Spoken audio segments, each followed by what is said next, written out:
Hello, everybody. We still have a couple stragglers, so please come on in. I want to get started because we have a very full agenda. My name is Laura Shar, and I am a member of the EFAC committee, the Election, Fraud and Audit Committee. And I would like to welcome you to EFAC Presents, a night with State Senator Amanda Chase, Captain K, Seth Keshel, and the illustrious Dr. Douglas Frank. Hoorah. So I'd like to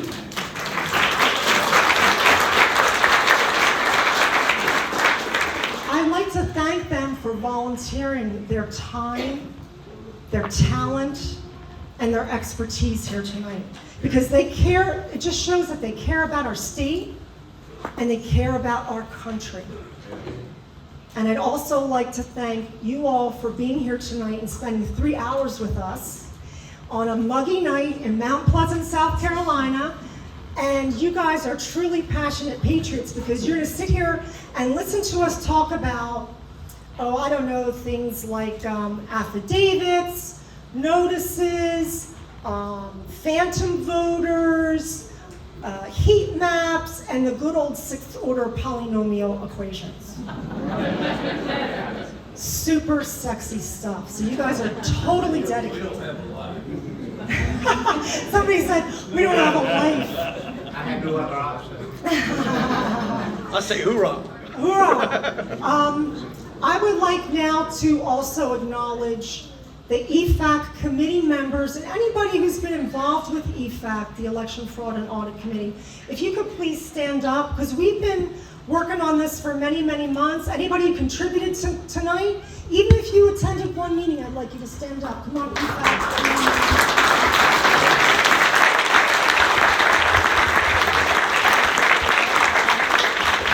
Great. Thank you all.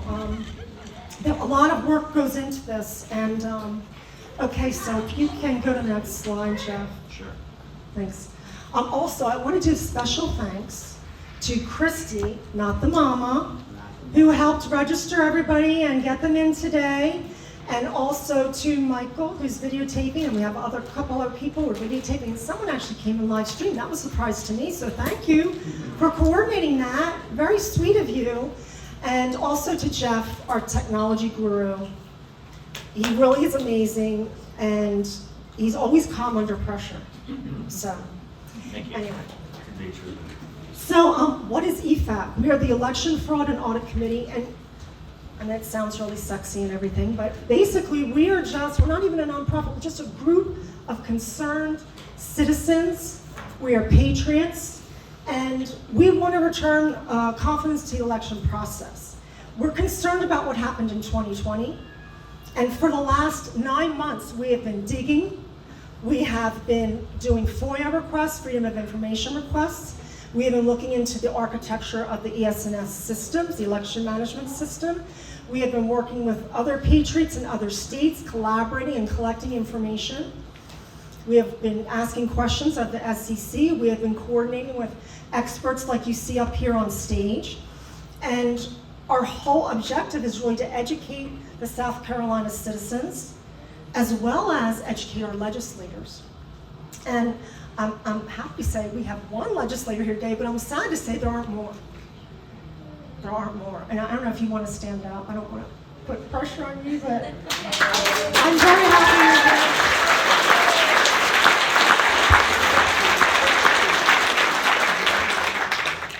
I'm Dick Dabney. I'm from Kershaw County, District 52.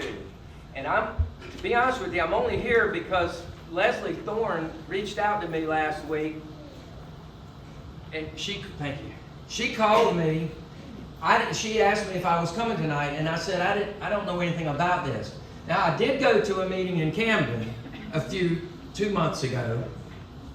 Didn't know what the meeting was about. I heard there was something going on in downtown Camden, so I went down. That's where I live, and I'm gonna find out what's going on in my hometown. So I went down there and paid my $15 and sat around and listened to what these guys had to say. And when I realized what they were talking about, I'm 100% for them. So I stayed for about an hour and a half, and then I had to leave. But I was very interested and excited that these guys were doing what they were doing. But anyway, getting back to last week, I didn't know anything about this. Leslie Thorne, right here, called me. She had my card and asked me if I was coming tonight. And I said, I don't know anything about it. So I'm here because Leslie invited me, and she was fairly persistent. But I will tell you this in defense of my colleagues in the State House. I don't know how many of them knew about this or didn't know about They were this. all contacted. Okay, Laura said they were all contacted. Personally, called and emailed and. And that's pretty Okay, sad. well, I can't. So,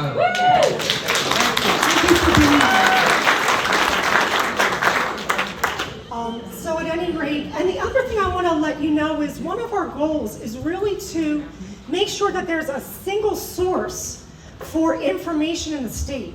So for example, if someone's going to wants to contact Dr. Frank, they're going to go through me rather than 10 people contacting Dr. Frank or 10 people contacting Seth Keshel. We'd like to think of ourselves as the people that you go to if you want to get information from the experts and what's happening with the audit process, as well as the canvassing, etc. So that's who we are, and we're going to give you details. I think we emailed them out today for our Telegram channel, so you can stay up to date. Jeff, if you can go to the next slide. So what are our goals? We've got 3 basic goals. Number 1, a forensic audit. Now, it doesn't have to be the whole state, and you can see Seth's heat map here, but we can pick 3 to 5 of those red counties and really dig into those and canvass and audit, do a forensic audit, and really find out if there were some problems. And if there were problems, if there was malfeasance and fraud, well then we have to make a decision. And maybe we have to do a redo vote. I personally think that we're going to end up having a redo vote, but that's me, maybe I'm too optimistic, across the nation. But at any rate, that's one of our goals. The next one, Jeff. And the second is, we need to return to paper ballots. Amen. Let's get rid of these machines. I don't care if we spend $55 million on these ES&S machines. That's a sunk cost. That's what we call in finance a sunk cost. And let's get rid of them. I don't care. Make them melt them, scrap metal. As Dr. Frank says, we need to go back to the Amish system of paper ballots. And here's the thing, we need strong voter ID, minimal absentee balloting, because that's where a lot of the hanky-panky goes on. And we need to maybe use the technology that we have, the new technology with blockchain verification, where you can go home, have a little code, go onto a computer and check, oh, actually, my vote was this, and you can verify what your vote was. I like to call these machines weapons of mass vote destruction, because that's what they are. They are not counting our votes, they are manipulating, and they are controlling our votes. And we can go to the next one. And finally, we need clean voter rolls. We need to reform the registration process. This is ridiculous. I don't know if you all understand this, but when people die or they move in South Carolina, they don't move off the rolls. They keep voting. They basically go into They what vote we Democrat. call, they go into what we call inactive status, or some of them are still active. And as you can see here, this is a pile of letters that our Lori Zapp, who's done a number of, she worked so hard on this. I like to say, Lori, you see dead people, because she studies dead people all day. She's mailing these letters to people who presumably moved, in some cases years ago, but they're still active on the rolls, and some of them voted in the 2020 election. That should not happen. Okay, so those are our goals, and if you could go to the next slide. So before we start with the agenda, I just want to take a poll. And the first question I want to ask you is, how many people, raise your hands, think that, I don't know, maybe something weird happened in the election of 2020, and I don't know, maybe Joe Biden is not our legitimate president? Wow, okay, great, we're all in agreement. Okay, now seriously, and I want you to be honest, because this is an important question. How many of you think, I don't really feel confident about these machines and what they're doing? I don't know that they're counting my vote, and I'm going to sit home the next election. That's more like, I don't know, Well, let's say they have the machines out still. Are you going to go vote? I want to know. I really want to know. Not on those machines. You got overwhelmed. That's right, you got overwhelmed. Got overwhelmed. Well, I think if we get the thing that'll scare legislators, Yeah, it's hard. and this is the one thing that we can threaten them with. If even 10% of us stay home, they're scared of it. When I talk to them, they're like, whoa, don't tell me you're staying home. Whoa. That's the thing that scares them. So just something to think about. Next, Jeff. So here's the agenda. We're going to start out with State Senator Amanda Chase. She's going to talk about the power of affidavits and notices and how that's worked for her in Virginia to affect change with her legislature. And then we're going to move to Gabby Ryan, who's a member of our team. We're going to hook her in via Zoom. And she is going to talk about the affidavits and notices. Now, some of you may have already filled those out. They're under your chairs. Please don't mess with them now. But she's going to give you instructions, and I will give you further instructions. And for those of you who haven't filled them out, this is our weapon. This is a tool. You can fill these out, and we will have notaries here today. So during the break, you can get them notarized. Don't fill them out, the notarized part. You can fill everything out except for the area where you have to sign it and they put the seal. That you sign in front of the notary. And then you can put them in the back at the tables. By the way, there's some water back there if you need some water. And then I will mail them for you certified to our representatives. But Gabby's going to give us instructions on that. Then we're going to hear from Seth, who's going to talk about, actually that wasn't updated. He's got another, he's going to talk about election integrity in South Carolina. I updated that, but it didn't make it your title. And then we're going to take a break. That's when you're going to do your notaries, notarize your affidavits, maybe get a bite to eat. Downstairs, there's a grab and go. There's a restaurant if you want to get a bite. And then we're going to finish off with Dr. Frank, who's going to talk about phantom voters or the presence of an algorithm in South Carolina. So I would like to then, if you go to the next slide, introduce, actually you want to do pledge first. If everybody could stand up.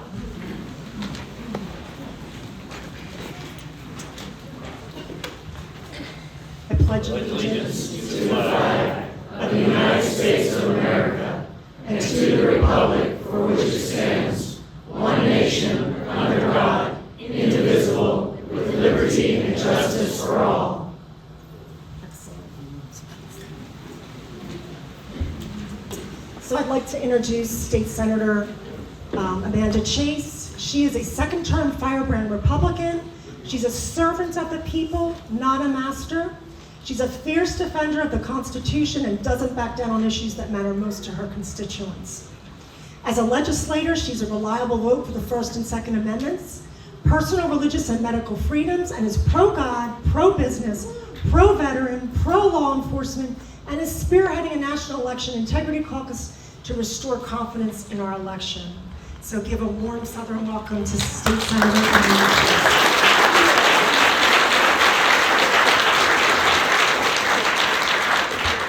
Good evening, everyone. Good evening. I want to thank you for the warm welcome and for inviting me to South Carolina. And I just want to begin with a personal note. My daughter is a PA, a physician's assistant, and she actually attended PA school right up the street here at Christian University right around the corner here. Charleston Southern, you might have heard of that. Oh yeah. So I've actually spent a lot of time in South Carolina, specifically in Charleston, and my daughter was jealous that I was in Mount Pleasant today. So she's actually busy treating COVID patients, and I'm so proud of her. She's 25 years old, and I'm just so proud of her. I am a mom first. I have 4 grown adult kids, and I was so concerned about my country that I left corporate America and came home and homeschooled all 4 of our kids under religious exemption for 8 years. And it was at that point my eyes were opened. You probably heard of a president named Barack Obama. Scared me to death, and I was just a mom who left to come home and raise her kids, to educate her kids. And that's when I got involved in politics. I began volunteering And then apparently politicians are a lot like babies, so I was really good at hurting politicians apparently, and eventually would run over 23 grassroots campaigns in Virginia. 3 congressmen and 23 races in Virginia, and by the way, I know how to win. That's important. And so I was just a mom. Now I want to just stop with I'm just a mom, because how many I'm just a moms are in this room? Woo. Right. Can I get y'all to stand up for me? Stand up, moms. Come on. This is for you. Thank you. And I love you dads too, but you know, I'm talking about really my testimony of how I got involved with politics, and it's so important because I remember thinking, I'm just one person. I am just one person who left corporate America to come home and raise my kids. What difference can I make? What difference can I make? Well, I don't know if you followed me in the media or not, but I raised all kind of hell in Virginia. I'm actually a second-term state senator. I took out a 28-year incumbent and was told, you know, just stay home and raise your kids. They just discounted me pretty much.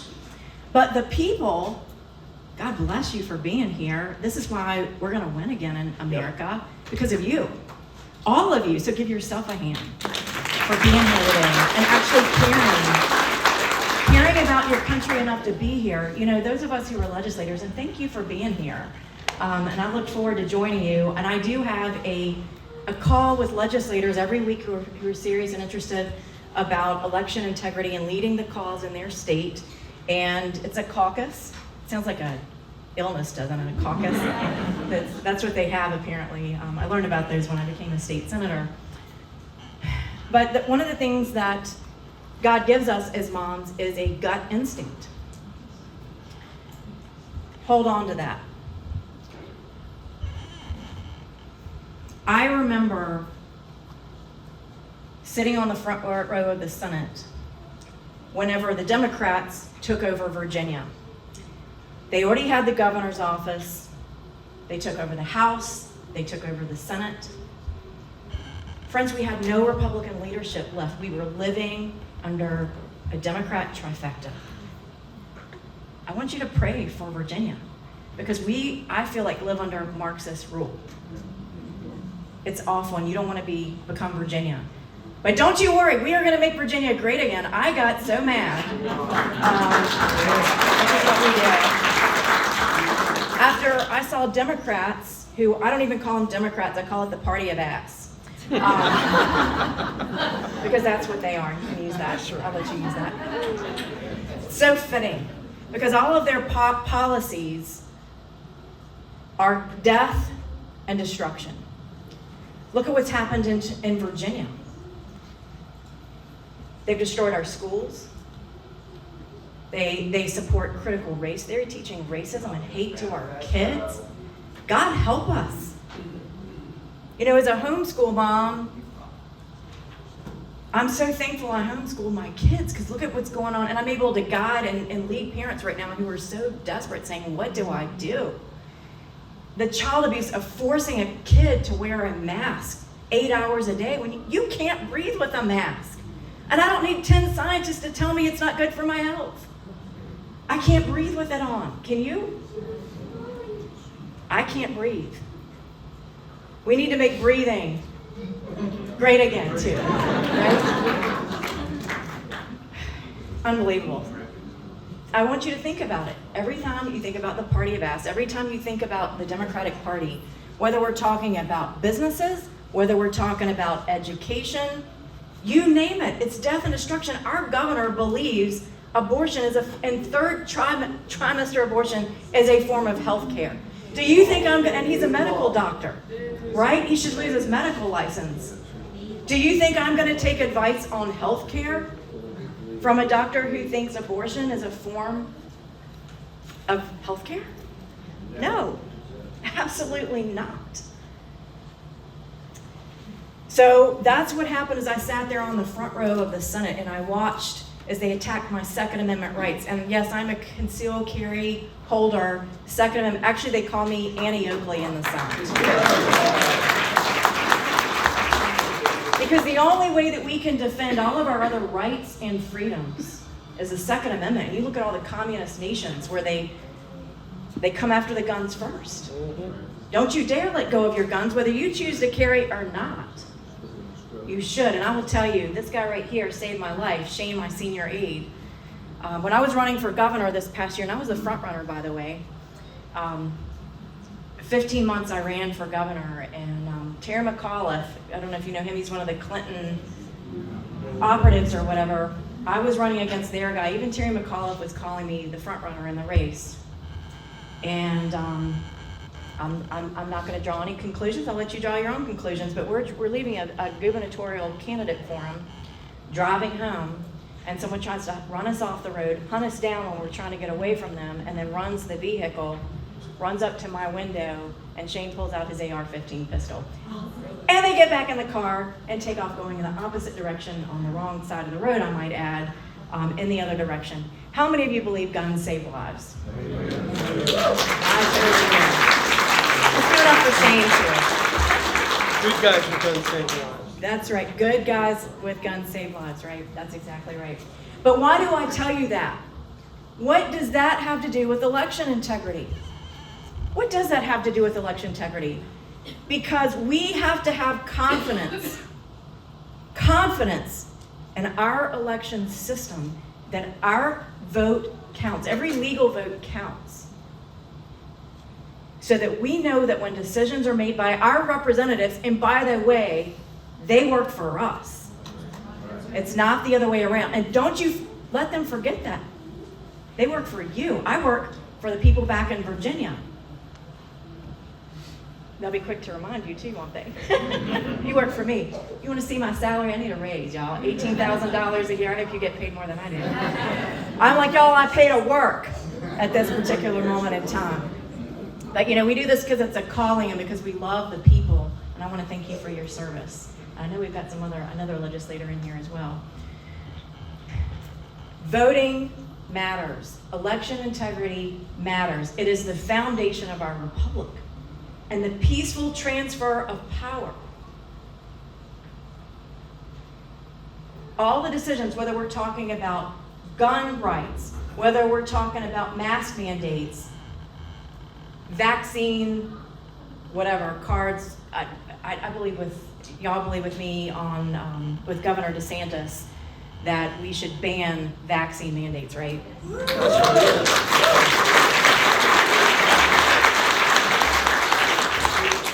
So all these decisions are being made by people that we think we elect, right? Sorry.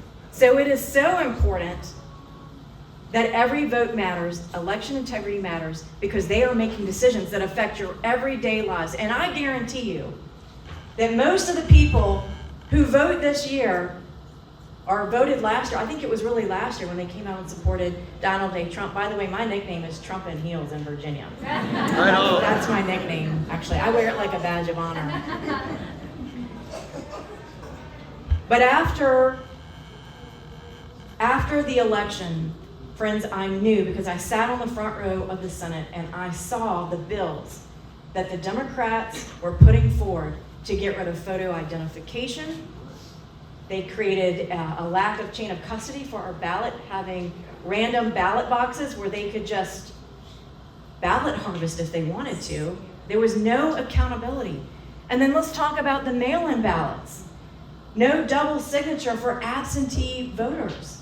Friends, in Virginia, they took the safeguards. The Democratic-controlled General Assembly took the guardrails off of our elections, but I would tell you it's been happening before 2020. I've been involved in grassroots politics well before I ever ran for the state senate. In fact, I never wanted to be, run for state senate. I wanted to get good people in office, and then you run out of good people, and then you have to run yourself. That's another story. It is so important that you not give up on this. Virginia has a Democrat trifecta, and I really want you to think about that for a minute. Yet I have called for a full forensic audit in Virginia.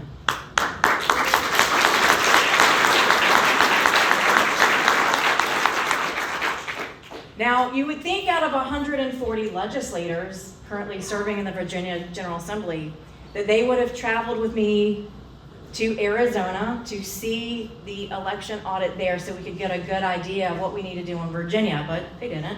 I hope they will join me. Sometimes we have to be leaders as moms. Moms don't care about politics. They just, we want to get things done. We don't care, we're going to get things done. We flew to Arizona, and then we flew to South Dakota because we wanted answers. And friends, I'll tell you, I don't have all the answers today. Now, I know Seth does. Everybody who's friends does.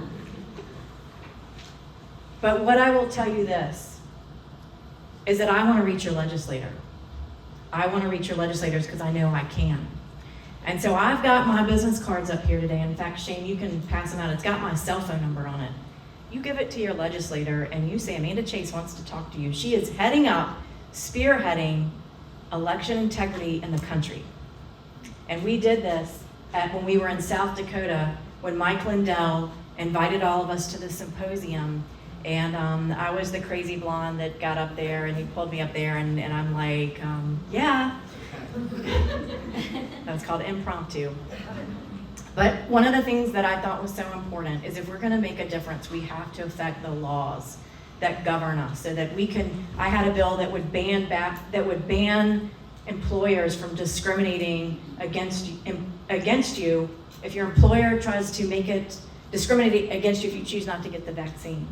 I've reintroduced photo ID legislation to put that guardrail back on our elections. But unfortunately, those bills get passed by because we live under a Democrat trifecta. So it's up to the people of Virginia. It is up to the people for Virginia, and I told them that. And the governor called us back into session a couple months ago, and I said, I want y'all to show up. Every last one of you, show up with your homemade signs. And so when those legislators walk from their offices over to the Capitol, I want you to be standing there with your signs. That's the first thing we did. The second thing we did is I had this mom in my district who had all these affidavits and notices ready to go. She brought them to my house the night before, and all I had to do on the floor of the Senate, I had no idea how this was going to work out. But when we were filing budget amendments, and by the way, we filed a budget amendment, attempted to file a budget amendment for $70 million. And I say attempted because the Democrats literally gave us 30 minutes notice to submit our budget amendments, and it takes a lot longer, as you can agree, than 30 minutes to submit a budget amendment. But I did it anyway. And of course, I submitted it to the Finance Committee, and they're like, well, we're just going to hold on to this. I know what that means. So we're in unprecedented times, and when we're in unprecedented times, you have to do unprecedented things. Sometimes you have to, as you're going along, ask God to give you wisdom on what to do in that moment. What can I do in that moment?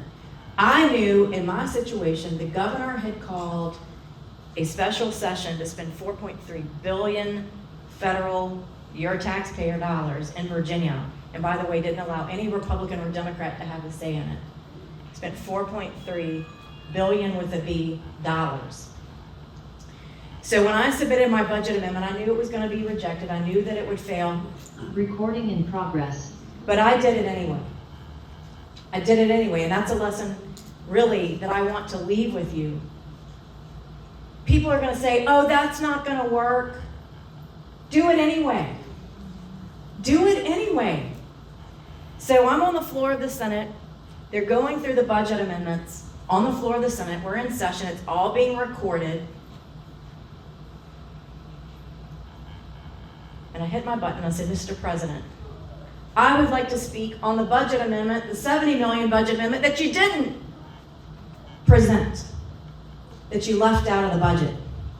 And then I proceeded to hand them 4,000 notices and affidavits by we the people that had sent them to me by this mom who worked hard to collect all of those notices and affidavits. And I was able to serve on the floor of the Senate recorded from all of history. Of course, you know the press didn't comment anything on it. And it's there documented, so the constituents know the Senate got served. Now it's before the Senate, and they have to do something with it. Now, there's a lot of different options out there. You know, I've heard about canvassing, which you should be doing anyway. In Virginia, we have an election this year. We are actively canvassing now. And when we get a shadow voter or a fake vote, a shadow voter, or someone, like if you get 10 people at one house and you're asking questions of who's there and only one of them lives there, you've got a shadow voter, right? So we need to do our job as we're canvassing for our candidates this year. We need to make sure that we are notifying our registrar's office about voters that are no longer there and purge our rolls, because they will use that like credit, the Democrats will, to bring in the votes that they need on election day. I'm convinced that's what's happening. So let's go back to the notices and affidavits. One thing that I noticed is that my grassroots group gave me notices and affidavits. You want to give it to your legislator. And that's what I want to tell you. I want you, if you can't, I would hand deliver it if you can. It makes such a big impact. You know, you might even pick a week, 2 weeks, 3 weeks, and say, and let it go viral and say, fill out your notice, fill out your affidavit, and hand deliver it to your legislator. Do you think they will wake up? If they're smart, they will. If not, they need to be primaried. Because a lot of these legislators, they are good people.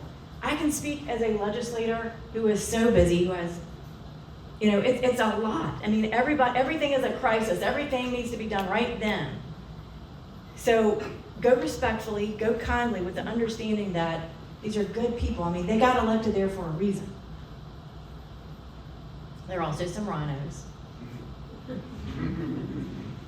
We call them transpartisans.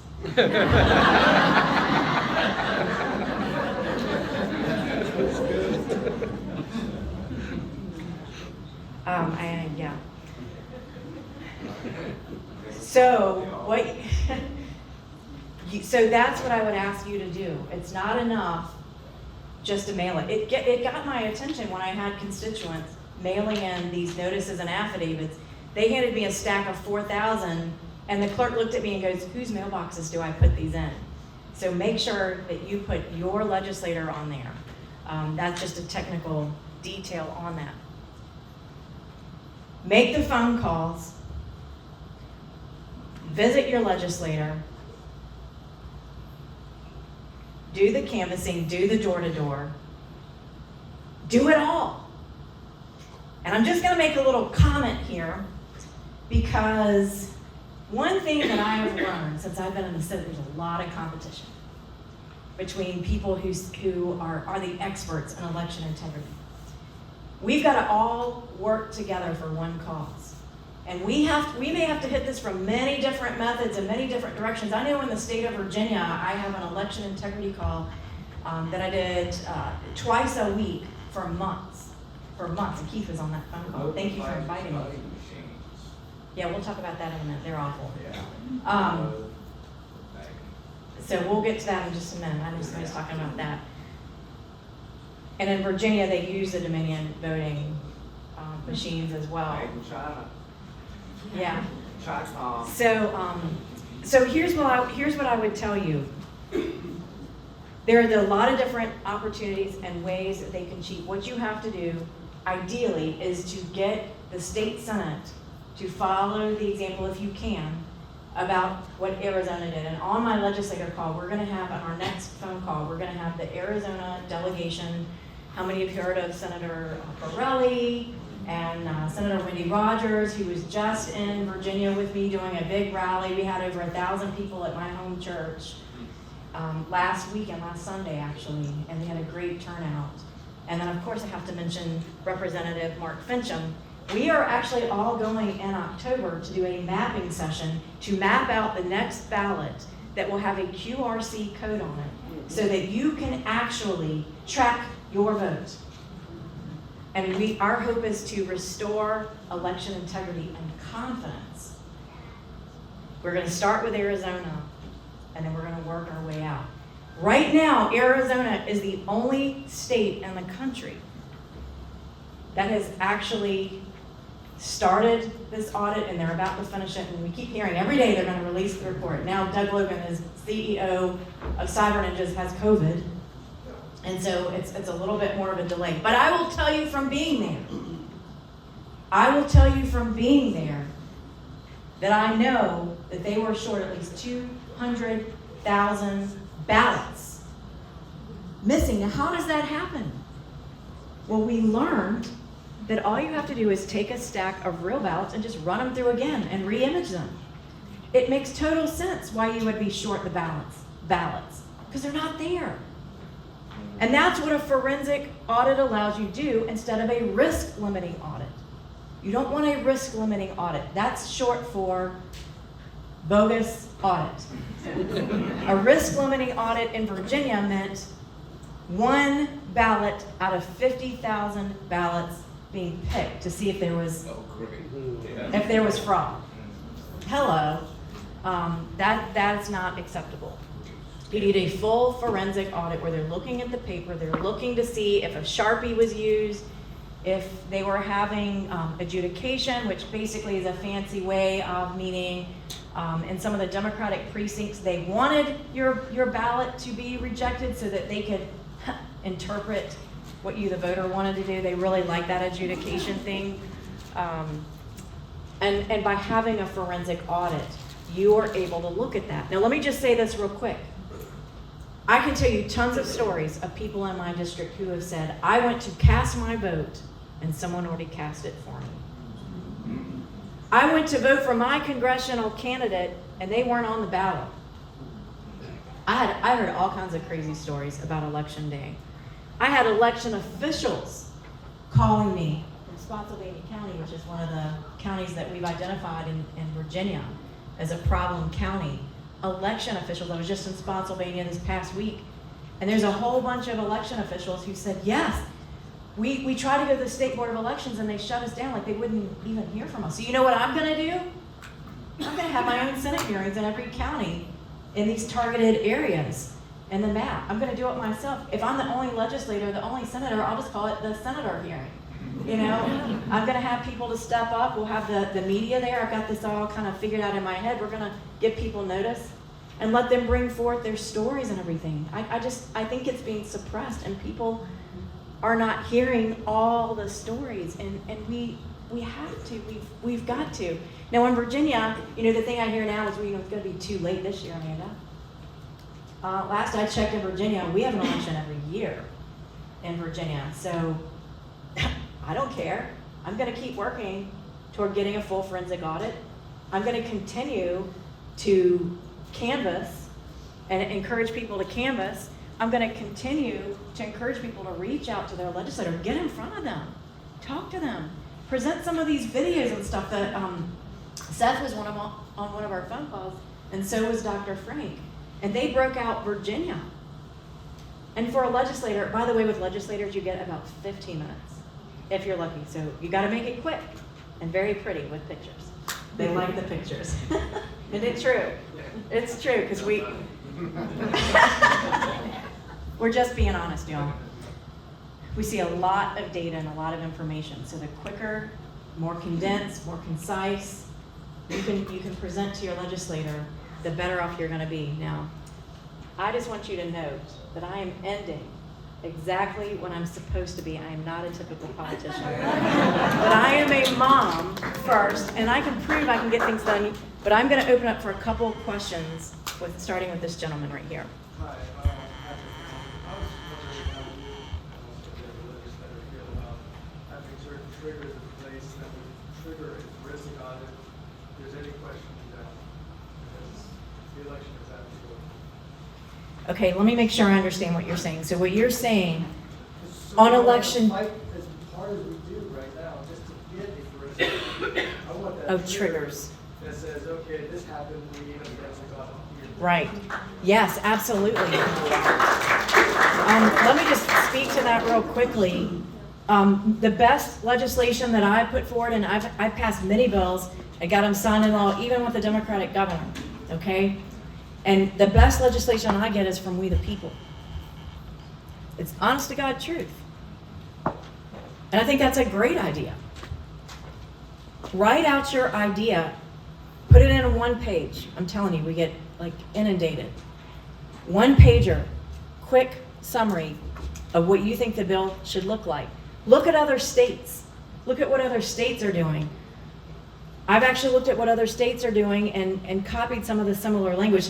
Everybody has a unique state constitution, and you have to stay within those guardrails and those parameters. But absolutely. And if you have any type of Republican majority, you can do those things. But let me tell you what a conversation in my office in Virginia looks like. With all these great ideas people bring to me, I was like, we can't do that until we win back the House, we win back the Senate, and we win back the governor's mansion. We can't do anything other than yell and scream. Look, I'm a mom. I've had 4 kids. I'm really good at that. And as an effective legislator that actually passes legislation and gets it done, you have to have Republican leadership and not trans politicians. Okay, so voting matters. You've got to hold them accountable, stay on them, be persistent. And do we have time for one more question? Then I think anybody else? Yes, ma'am. If you have people in office because of voter fraud and they know they're there from voter fraud, they don't listen to you. I mean, they absolutely don't listen to you. I came from Oregon and I know what voter fraud means. I watched them take over that state. I go to hearings and you can tell they don't care because you're not putting them in office. So when we have voter fraud, we don't have accountability. Okay, let me tell you my solution to that. Repeat the question. So the question is, and we have this in Virginia right now, we have elected leaders who we allege, who we believe are there because of voter fraud. They didn't really win there, Joe Biden. Did I say that out loud? And yet they are making decisions and they're not going to listen to us. Can I tell you what we did in Virginia? We had a Virginia Citizens Defense League rally when they were trying to take away our Second Amendment rights. And 80,000 Virginians showed up that day. And I was actually one of the speakers. There's a lot of people to speak in front of for this mom. But we scared the Democrats. And when I went before the Senate Judiciary Committee, and the chairman, who was a Democrat, saw me enter the room, because I'm a grassroots leader, like I cause all kinds of, I'm very loud. You think of Marjorie Taylor Greene, I'm the Marjorie Taylor Greene of Virginia. That puts things into perspective for you. And he goes, Senator Chase, don't you worry, this bill's gonna be passed by for the year. And it was a bill that would have made all of us felons in Virginia, if you ever come into Virginia with a firearm, if you had a magazine with rounds of 10 or more, you would be a felon. You would be a felon. And by us showing up and being physically present, and it still being a Democrat trifecta, they were scared of the people. And they were smart to be scared of people with guns. I will give them that. They're the wrong people to tick off. So with that, thank you everyone for allowing me to speak.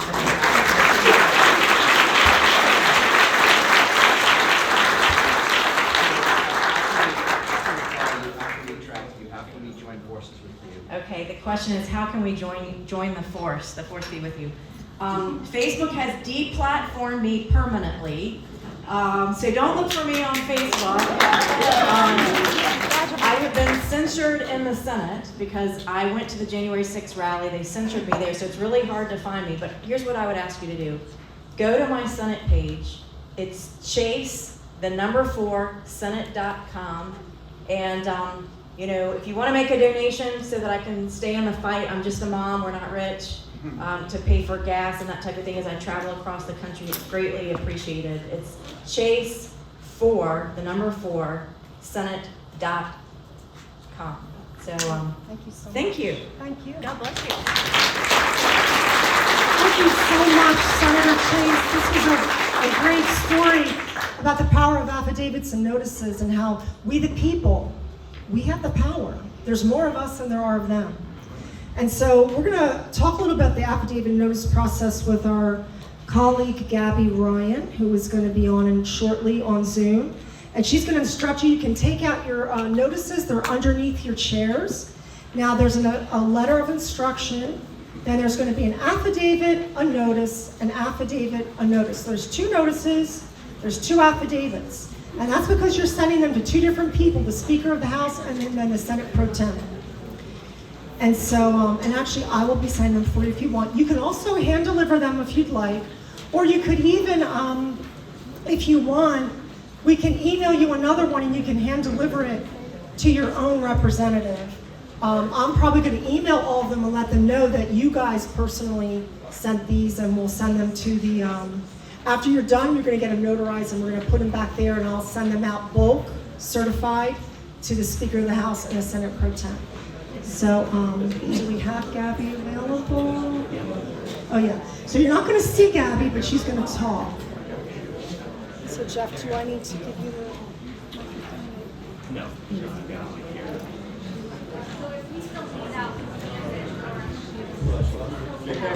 Are you ready, Jeff? Yep, I'm all ready. Okay, is the sound okay for the audience? If you've already filled these out, don't fill them out again. This is just if you haven't filled them out previously. That's a good question. Is the sound okay for the audience? Can everybody hear me? Yes, Gabby. Welcome. Okay, well, I'm just a mom. I don't have any fancy titles attached to my name except Patriot. This is a learning process for us all. I will be the first to admit that in March, I did not even know that South Carolina had its own constitution. I didn't know that every state had its own constitution. And that is a problem. We need to be aware of what our Constitution says, not only for the United States Constitution, but also our state constitution and the rights that we have within our state. So before we get dived into the affidavits, we're going to do a little bit of teaching here. We often hear some things about our Declaration of Independence, and we only read a small portion of the Declaration of Independence when we read it. And there's so much more in depth into that document that we really need to read.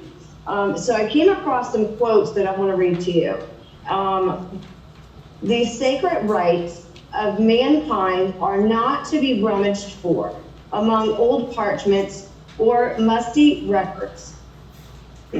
They are written as a sunbeam in the whole volume of human nature, by the hand of the divinity itself, and can never be erased or obscured by mortal power. That was written by Alexander Hamilton in 1775. The Declaration of Independence is a declaratory charter of our rights and of the right of man. That was written by Thomas Jefferson in 1819. Now, this is one that you've probably never heard before. The Declaration of Independence and the Constitution of the United States are 2 of the most important and enduring documents in our nation's history. It is said that the Declaration of Independence was a promise and the Constitution was the fulfillment. That statement is written by the Director of the United States Citizenship and Immigration Services. So this comes from a book that is handed to anyone who lives outside of our country who wants to be a citizen of our country. They're handed this document, and that is the message on the front page from the Director of our immigration.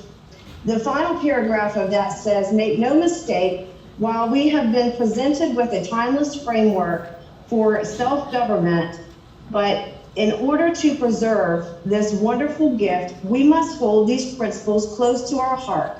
I encourage you to read and understand these documents. I promise you will be nothing short of inspired. So as I read that to myself, I found myself with the realization of, it's no wonder that every time we hear someone speak and they're from another country and they became a citizen of America, they have a multitude of proudness radiating from them of how proud they are of our country and the rights that we have. So it's important that we understand the rights that we have. So I have been on this personal mission this past week to understand the phrase, the consent of the governed. And I believe I have it narrowed down of what the consent of the governed is. And if I explain this to you and I am incorrect, somebody is more than happy to re-explain this process to me. So the part of the declaration that we read says that we hold these truths to be self-evident, that all men are created equal, that they are endowed by their creator with certain unalienable rights, and among these are life, liberty, and the pursuit of happiness. That to secure these rights, the governments are instituted among men, deriving their just powers from the consent of the governed.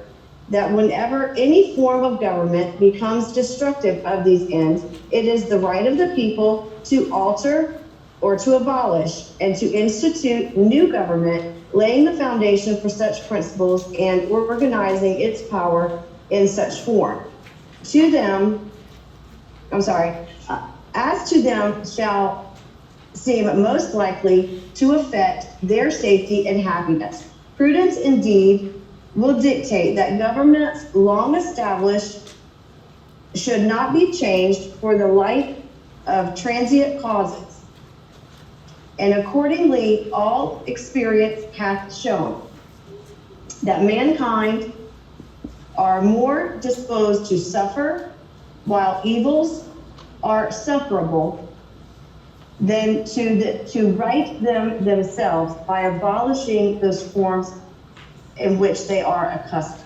So that's saying to us that we are more likely to just sit in this rut than to stand up and do what we need to do. And our forefathers wrote this for us in these founding documents. All right, and the next line reads, but when a long train of abuses and usurpations, pursuing invariably the same object evinces a design to produce them under absolute despotism, it is their right, it is their duty to throw off such government. So when you hear that and you hear me say the word despotism, does anybody know what that word means?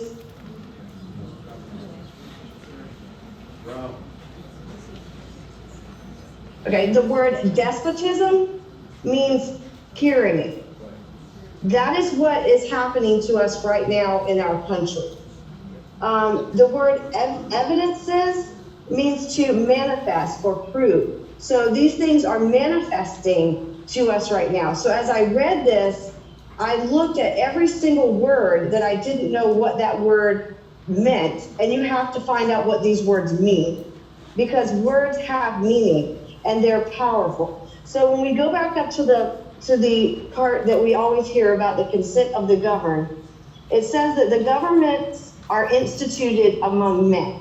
Instituted means to be established, made, or created. So who is instituting the government? We the people, when we elect them. We institute the government, deriving their power from the consent of the governed.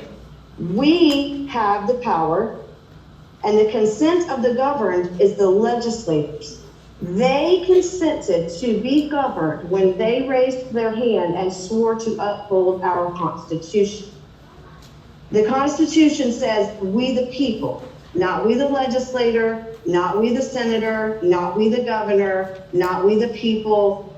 or I'm sorry, not we the House representatives, it's we the people. So we are the bosses. We are in charge. And when they get out of line, it's our job to say, hey buddy, you're out of line. You've got a job to do. This is your job description. So when you look at the word governed, this is how I can show you that the governed is not us. We are not the governed. We have to completely retrain our brains of this. The definition governed is the body of people who are citizens of a particular government. Synonyms for governed mean influence, conduct, superintend, or supervise. To exercise the function of government, to have predominating influence, to rule over the right of authority, to exercise a directing or restraining over, to guide, to serve as or constitute a law for. Does that not sound like our legislators' job description? Or is that our job description? It's their job description.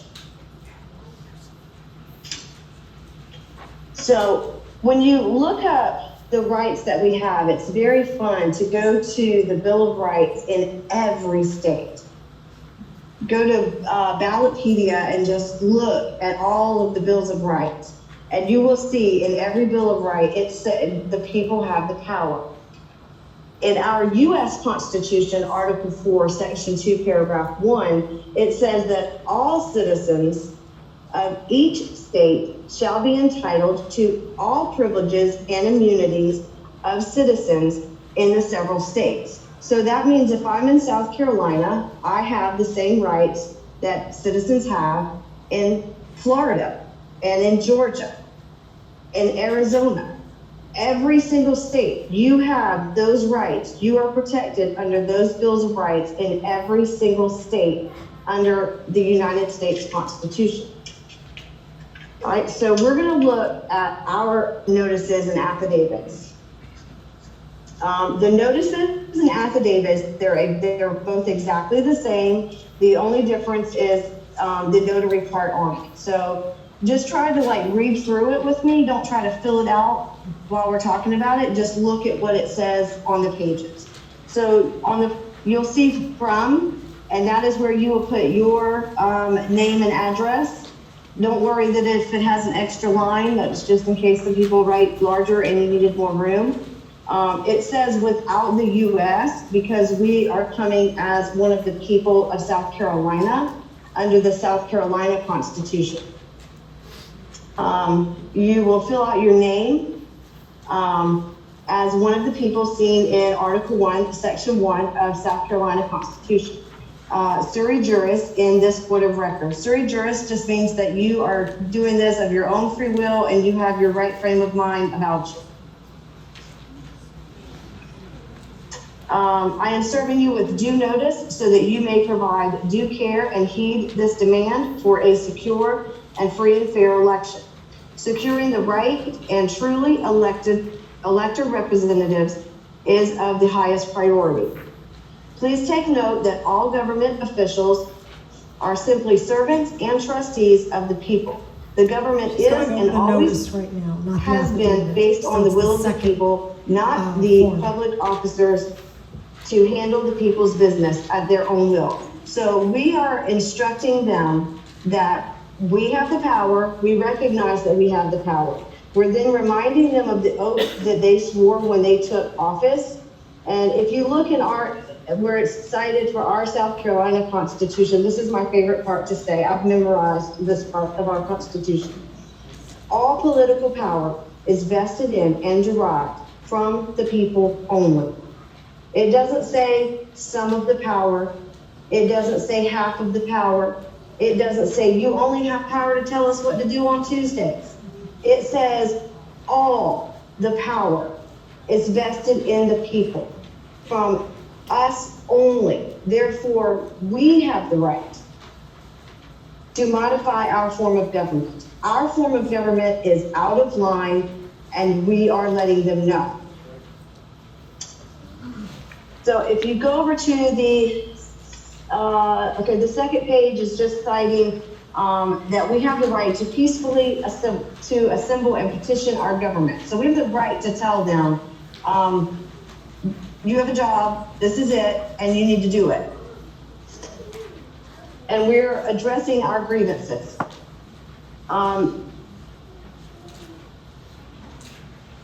All of the stuff below that states what we want from our forensic audit, I'm not able to explain any of that stuff to you. Maybe Laura can, or Seth, or somebody can explain what all of that stuff means. That's not my area of expertise.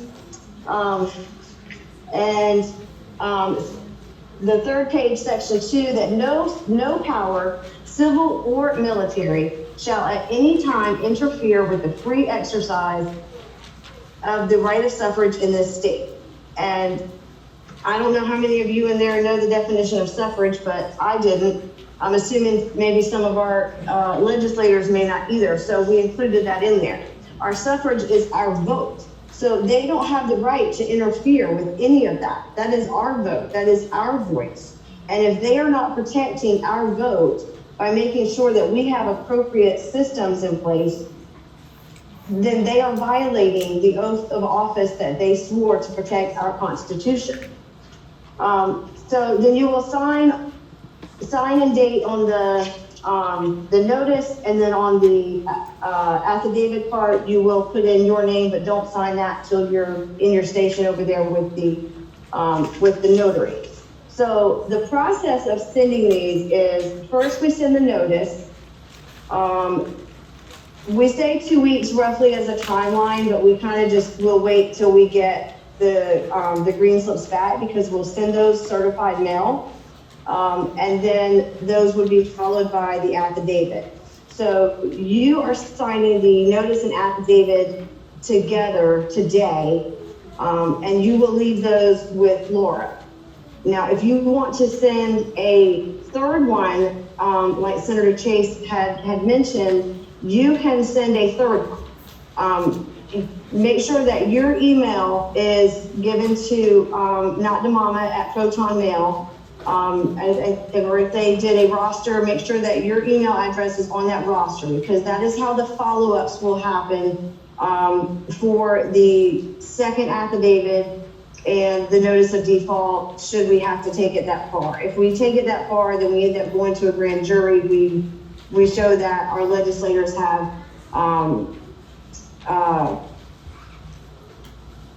that they have maladministration, that they are guilty of maladministration, and we'll take it to that point, and then I'm assuming they would be unseated. It's not our intent to unseat anybody in office. We want them to do the right thing and audit our elections and fix our elections, give us paper ballots, and make it right. You know, we don't want to have to take them all the way to a grand jury, but we are certainly prepared to have to do that.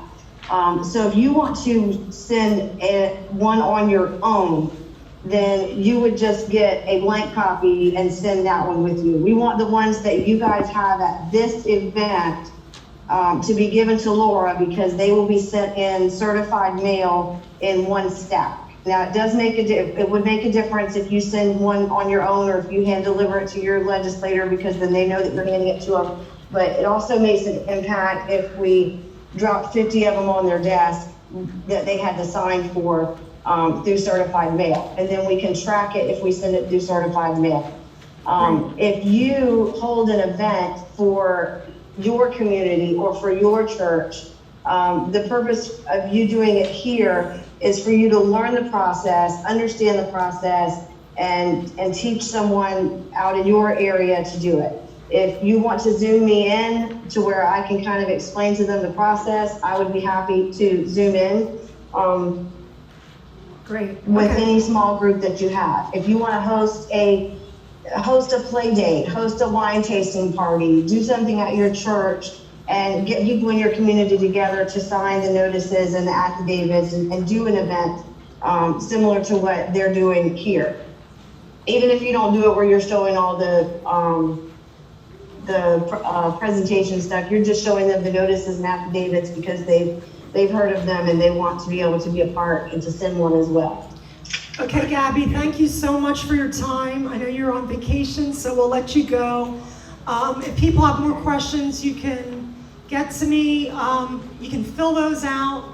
And then we're gonna have notaries. Christy's over there. Tracy's gonna be over there. And they can notarize them for you after they're signed.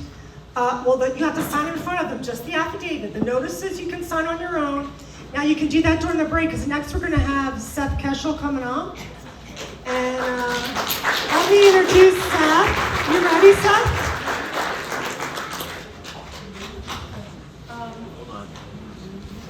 We'll let Seth get back to the table, and then we'll take a break after Seth.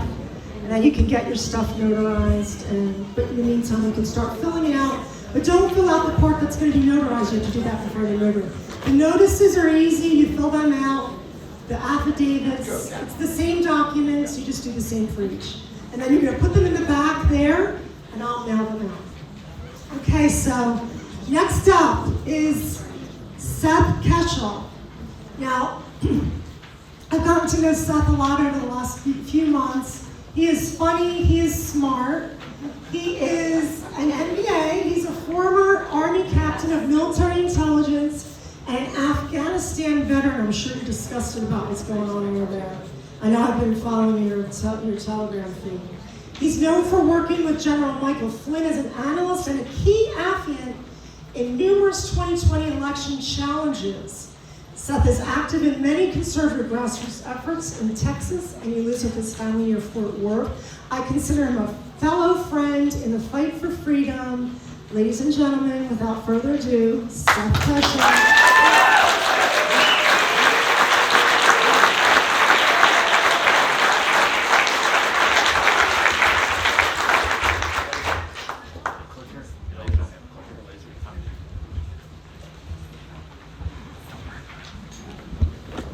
All right, hello everybody. I appreciate that welcome. And I would like to encourage forgiveness even for administrations that we don't like. That's what we do as Americans. And I've decided that when I die, I would like members of the Biden administration to serve as pallbearers. So they can let me down one more time.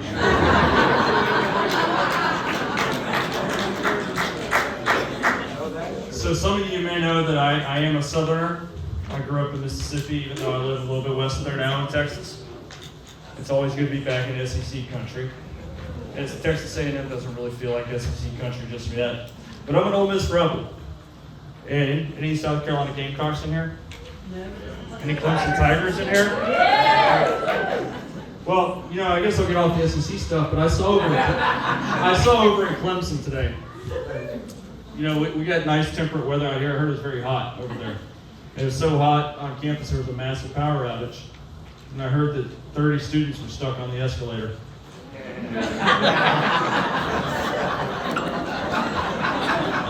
So, look, on a serious note, Afghanistan is a very sore subject. It is a disgrace on the history of this country. It's a stain on our legacy. And it's a tremendous source of hurt for veterans who served over there. Some people served 1 year, some people served 5. And of course we have veterans here, we have Vietnam veterans here who served in a war that had a similar fate. And a lot of people feel very let down by not only the issues in Afghanistan, but the issues we're going to talk about tonight here with the election. Clearly that's why we're here, that's our focus. But I have a past rooted in military intelligence. And that is really what sharpened me. I've always been an analyst. I've always been a baseball mind or somebody that had the brain power going. But as far as what made me what I am today, the ability to get up here and present this information and command this information and to make it actionable, I would thank my military service for that. So I'm happy for that. And people call me Captain K. Well, I made a rank that most company grade officers do make. But still, it's something, it's a military service tradition in my family. We've had an officer in the Army, specifically in the Army, every single day without a break since November the 6th, 1963, when my dad was commissioned.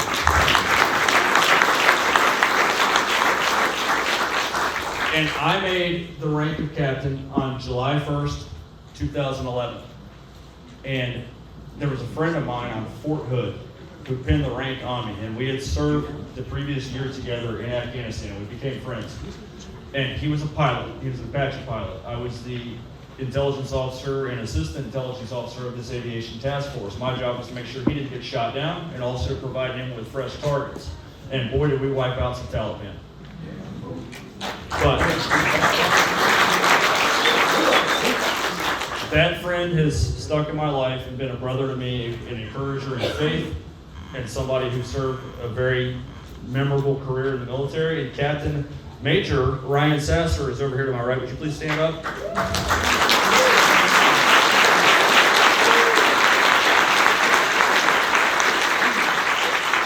So thank you for being here. Thank you for all the encouragement that you've given me in these years. And also another person I'd like to recognize. I met her in November, remotely, in one of the most fraudulent states in this country, maybe next to Michigan, I would say Pennsylvania.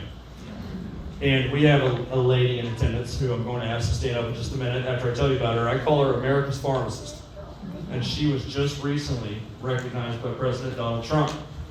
And she has been a key player in the Audit the Vote Pennsylvania movement. Jen Farrell Dell'Antonio, would you please stand up?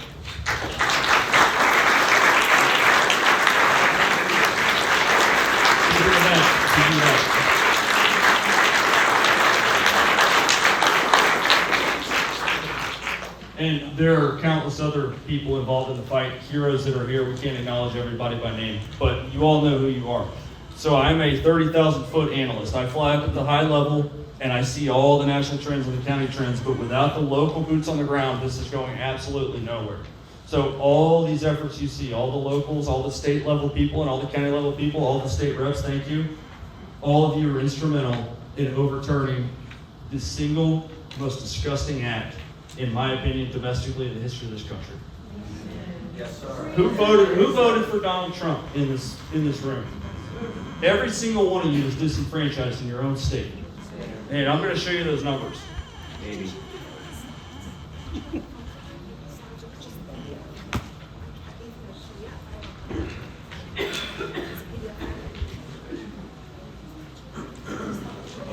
She had me scared for a minute. So, look, one thing I forgot to tell you, I was a ranger in the Army. I was a PowerPoint ranger. And when the slides aren't there, this is a serious problem. So you don't put an S2 in front of somebody without slides. Is that right? Is that right? Okay. Now, before we get rolling, this is it. This is good. And this is the right one. These guys over here on this flank, you guys are going to be Horry County. Got it? You two in the middle, y'all are going to be Charleston County. And you guys are going to be Greenville County. Good? And once we get to the counties, I'll assign your task. This is going to keep you all engaged, and if I find anybody asleep, push-ups. Without further ado, we are going to talk about behind the election integrity curtain. Dr. Frank, where is Dr. Frank? Right here. So Dr. Frank is the math whiz. So please don't call me the math whiz. Dr. Frank is the math whiz. I am somebody who understands math, but more importantly, I understand trends. Trends is what you really care about. People don't know how to say that politically, but I bet your campaign understands trends. The trend is this is the numerical expression. Where the hell are all the Biden signs? I mean, that's what I'm going to show you today. That's pretty much what we're going to talk about. So, I don't want to go into Charleston, it's getting too liberal. That's a trend. It's telling you a certain party is emerging in that place that you no longer want to go. And the other side sees it the same way. We don't want to go to that place, it's too, whatever. So I'm not a math nerd. I'm a guy that understands it. I'm just a normal dad. I've got 3 kids, 113, 73, and 56 months. And with that said, why don't we jump on in?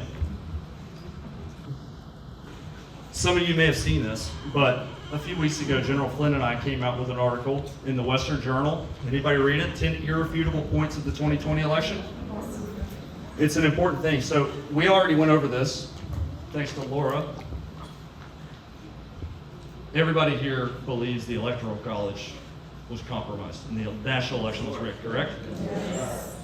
And if you don't, then I welcome you here. I appreciate this because this is definitely something that plays with that 20% of the population who smells something wrong, but they can't really place it. That's why I present the information the way I do. That's why Michael Lindell had me present this in the 10 points at the symposium. So if you are a skeptic about claims of rigged election, thank you for being here. Thank you for being open with somebody you may disagree with. But we talked about the 10 points in this article. And these are the points where when you give them to somebody, it's fine. You want to refute the bellwether counties? Well, how about the primary share of the vote? How do you refute this? And at absolute minimum, this should be a full justification where necessary, county level, to conduct the necessary audits or canvassing. And we're going to talk about the top 5. So when the media comes after me, which they have a hard time doing because they expose these numbers to the public, and the public is usually like, what's going on with these numbers? I throw them the irrefutable points. And they never want to talk about those because they're cowards, yellow bellies. These are the top 5. These are ones I like to share in case you are not familiar with any of these points. And you also need to learn these points. So it's not enough to simply say Biden didn't have any rallies. There weren't any big rallies, there were no boat parades, and there's no signs. That is not going to play with the 20% of this population that you are going to see in the coming months that you will need on your side. We all agree. That's great. We need to arm ourselves with information. You need to understand there's 30% of this population. You're not coming to save my life, are you? No, not yet. Do your own thing. There's 30% of the population that will never acknowledge the problems with the last election. Never. There's 20% of the population that can be persuaded if you know what you're talking about. Slide, please. Has anyone heard me talk about bellwether counties? In fact, some of you guys are getting your double Seth briefing. Some of y'all were in Beaufort County last night. The bellwether counties. Bellwether counties do expire sometimes. So a county, maybe a suburban county in South Carolina that used to be predictive at the state level, it could change if you have a lot of people from the Northeast move in, or you have economic conditions changed, or they no longer are reflective of a national trend. Sometimes a bellwether county can die off. You have a bellwether county in Virginia, don't you? Westmoreland County? Chesterfield. No, there's one other national one too. It's on the next slide. But that one, of course, died off with the bellwether county problem nationally. Slide, please. This slide is always in my slide deck because Mrs. Case says it needs to be in there. She made the slide, but it's going to tell you why the term bellwether is what it is. In England, the origins of the word bellwether. Shepherds would tie a bell around the neck of a ram leading a flock of sheep, and wherever that flock went behind the ram, you'd hear the jingle, so the shepherd would know the direction of the flock. So in the political terminology, a bellwether is a leading indicator of a final election outcome. The best example nationally I can give you is Vigo County, Indiana. Indiana is one of the first states to close its polls, and because it's typically a blowout, it reports its results. But Vigo County has a very tight working class correlation, and whichever candidate since 1956, regardless of party, carried Vigo County was the one that won the presidential election. So it's an early indicator of the final election outcome. Most people don't know that. The working classes have carried the presidential elections in this county in this country for a long time. Slide. Here's how these came out in 2020. Donald Trump carried 18 of the 19 bellwether counties that have been perfect since 1980 in predicting the winner of the election. Now, some of the bellwether counties die off every year. This is a fact, but these 19 have been perfect in lining up with the winner of the election since 1980. Trump carried all 19 of them in 2016. Obama got them all twice. Bush got them all twice, all the way back to Reagan in 1980. The one that Trump did not win, number 19, Clallam County, Washington. I gave a briefing in Washington a couple weeks ago. 100 degrees inside a church with no air conditioning. The people were highly upset about that. I thought it was going to be a rotten fruit thrown up the stage kind of moment. Clallam County definitely did not go to Biden at all. But Trump carried the other 18, and you can see most of them are aligned in the Northeast or the upper Midwest and the working class states. You have 4 in Wisconsin, several throughout the Midwest, Michigan, Indiana, Ohio, and up in the far Northeast. So this is one thing that people are like, well, you know, bellwethers aren't predictive. Okay, fine, we'll keep going. Slide. You can also turn bellwethers into states.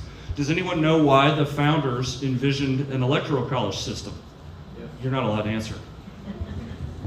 It was to encourage coalition building. If you didn't have coalition building, you would have what the Democrats want, which is we're going to campaign in New York, Florida, Texas, and California. South Carolina can pound sand. And so this basically deprives you of your representation. A system like that would. Bellwether states. Yell out a couple very well-known bellwether states. Florida and Ohio are the two most well-known. These can change as well. George W. Bush was the first Republican ever to win the White House without carrying Illinois and Vermont. Now we don't think of either of those states in the Republican column, so states can change. But when you look at these bellwether states in terms of a broad coalition, it makes it even more unlikely for Trump to have not won the 2020 election. Slide. These 4 states, Ohio, Iowa, North Carolina, and Florida, since 1896, all 4 have gone to the same candidate 13 times. And every time that candidate has either been elected or re-elected, except for 2020. Why does this matter? Because in these 4 states, you have a very broad segment of the electorate represented. You have urban, suburban, rural, white collar, blue collar, industrial, financial, every ethnic background. Trump carried all 4 of these, Florida particularly with the ethnic backgrounds.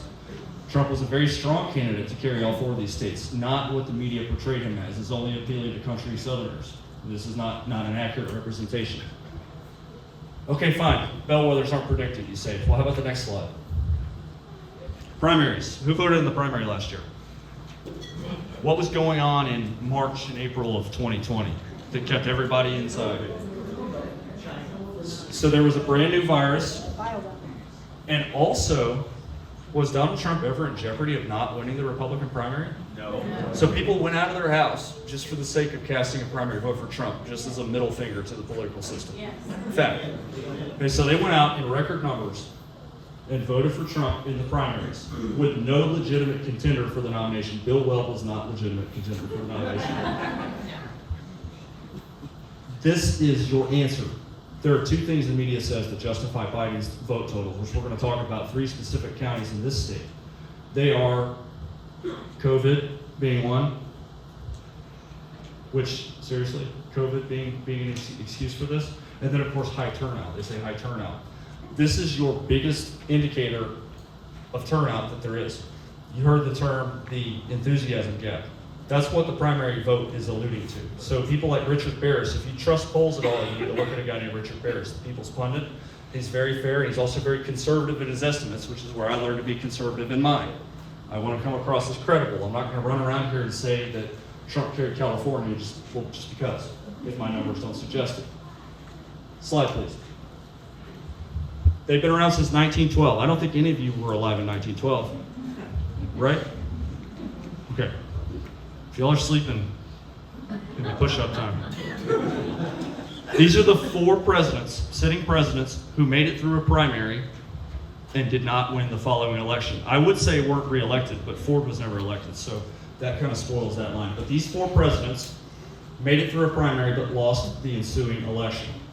And you can see the percentage wheel below each photo, the share of the primary vote. Hoover, of course, was the president during the start of the Great Depression. Ford, president after Watergate, which looks like a picnic compared to the scandals of today, if you ask me. Does anybody remember who Ford defeated in the '76 primary? Ronald Reagan. And then there was Carter at 51%, the highest primary share to ever lose the following election. Since primaries began was Bush 41, he had almost 73% of the primary vote. Why do you think a high share of primary vote is important for winning the next election? Your base has to be with you. So if we're 76 and we're Gerald Ford and I win, I beat Reagan, but I get 53%. That is telling you that the base isn't really with you. We wanted this actor from California. And then when the election rolls around and you're not fully there with the base, and 3% of them don't show up, these elections are decided by razor-thin margins. President Obama was only elected by about 600,000 votes in 5 states in 2012. So of course Trump was elected by 78,000, probably more than that we've come to realize, but certified total 78,000 in Pennsylvania, Michigan, and Wisconsin. Narrow margins. Slide, please. And here for Republicans, this is what Republican general elections landslides look like. Eisenhower carried 41 states in 1956. He had 86% of the primary vote. Nixon carried 49 states in 1972 with 87% of the primary vote. Did anyone see me brief this in Sioux Falls? I had Mike Lindell off to the side of the stage, and Eisenhower and Nixon both carried his home state. And I said, hey Mike, you know what state Eisenhower and Nixon carried? He goes, Minnesota. That was the highlight. So I got him to say it like 3 times, just so I could hear it. You know? And then Reagan over here. Anybody vote for Reagan in '84? Yeah, of course. That was the year I was born. 99% of the primary vote, and he won 49 states. He would have won Minnesota had Mondale not been from there, and well, maybe he did. Who knows how long this has been going on. Now, who knows what share of the primary vote Trump got in 2020?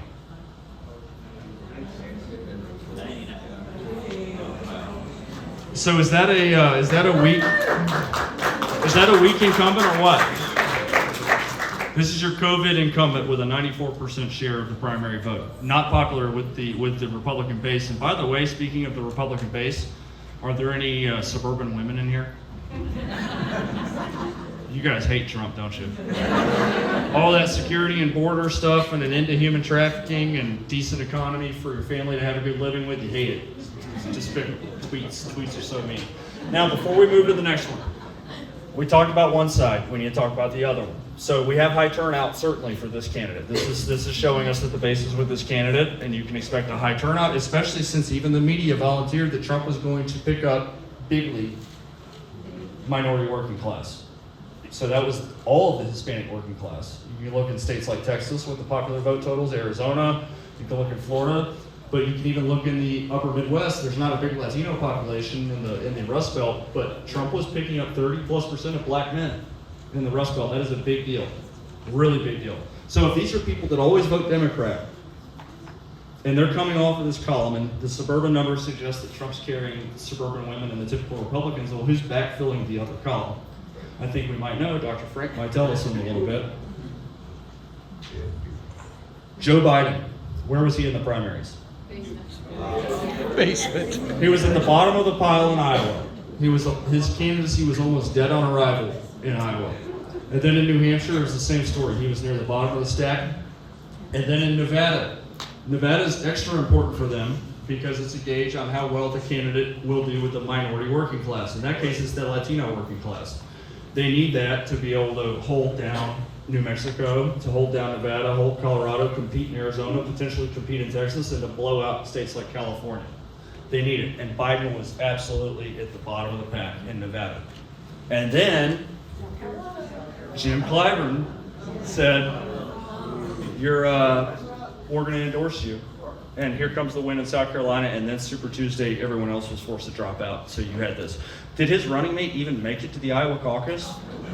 Okay, so there's your turnout. Where's the turnout? How is this possible based on any norm that we have for 108 years of data? Slide. Vote gain for the incumbent since 1892, 128 years. So people say, well, you know, we had a county judge from Tarrant County, Texas, trying to pop back at this data. He's like, oh, you know, I heard some of the ballots counted in one of the precincts, and I heard people call out a Republican ballot, and it had Biden at the top. Well, I've got 128 years worth of data. You've got an anecdotal story about this. How many people have heard these anecdotal stories? I know Republicans that didn't like Trump. Well, I know about 10 million Democrats that didn't vote for Biden. Since 1892, no incumbent president has gained votes and lost election. Slide. Here we have the beginning of this graphic. McKinley in 1900. So what this chart is telling you is votes gained from the previous election. So this is McKinley's vote gain, which is almost nothing, from 1896. You can see there have been 3 sitting presidents in this time frame. Their campaigns lost votes, but they still won. So FDR in 40 and 44 won both of those elections with fewer votes than the previous election. And Obama 2012, who was one of the weakest incumbents of all time. Had there been a Republican candidate with working class appeal, Obama would have been a one-term president. But you can see Trump's total is the third highest here. Nixon's is over 15 million. That is because in 1968, George Wallace also ran, and he took electoral votes in the South. And once he was out of the field in 72, the field consolidated around Nixon, and Nixon picked up 15 million votes. So it's somewhat artificial, but still a ton of a vote gain. He won 49 states. Bush in 2004, you'll see it in my coming slides. I don't talk much about the 2000 election for analytical purposes. It was a historically low turnout election. And in 2004, you had higher turnout, and that put us at the level that we were at in 04, 08, 12, and 16. And then because somehow two candidates received very high turnout in 2020, we're now at a new level. But 2000 brought higher turnout for both. And then Trump 2020, over 11 million votes gained. Slide. Finally, before we get into South Carolina, has anyone heard the phrase, a rising tide lifts all boats? You would expect, so Biden's electoral count, 306 electoral votes, were highly polarized. So it's a strong electoral college performance. I wouldn't call it a landslide, but it's a strong electoral college performance equal to Trump's electoral vote total in 2016. I would expect with a solid victory like that, you would see the president-elect's party also benefit from the coattails. Slide. Here are three recent landslide examples. Reagan's 2 elections. You can see the Republican Party gained 34 seats in 1980. So some of you clearly, based on having voted for Reagan in 84, you remember when the South was transitioning from being the solid South to being what is now a more Republican South.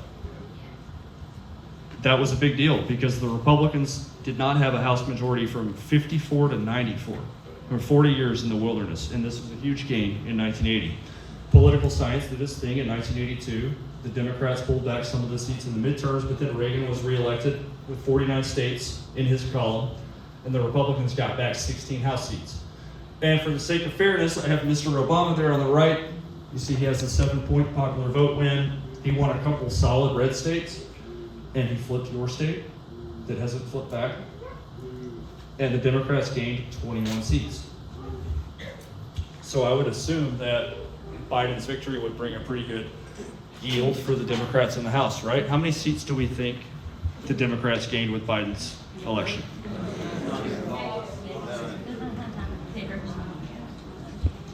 Minus 13. Does that look normal to anybody? So here's 5 points. We have 5 other ones. You can look them up in the article, or you can watch the symposium where I talk about all 10. These are 5 points you should know when you run into your family member. It says, well, there's no evidence. There's no evidence. Okay, there's thousands and thousands of written affidavits showing widespread election fraud. An affidavit is signed under the penalty of perjury and is considered evidence. Of course, the courts never heard these. Texas versus Pennsylvania was chunked on procedural grounds, and I had figured in November that it was possible the courts would not make the right decision, but I at least expected these cases to be heard. So now you have anywhere from 45 to 56% of this country that believes the election was illegitimate, and we're still awaiting its day in court. Okay, this is a travesty and a disgrace. And by the way, before we get too far into this, there is no moving on from 2020. That's right.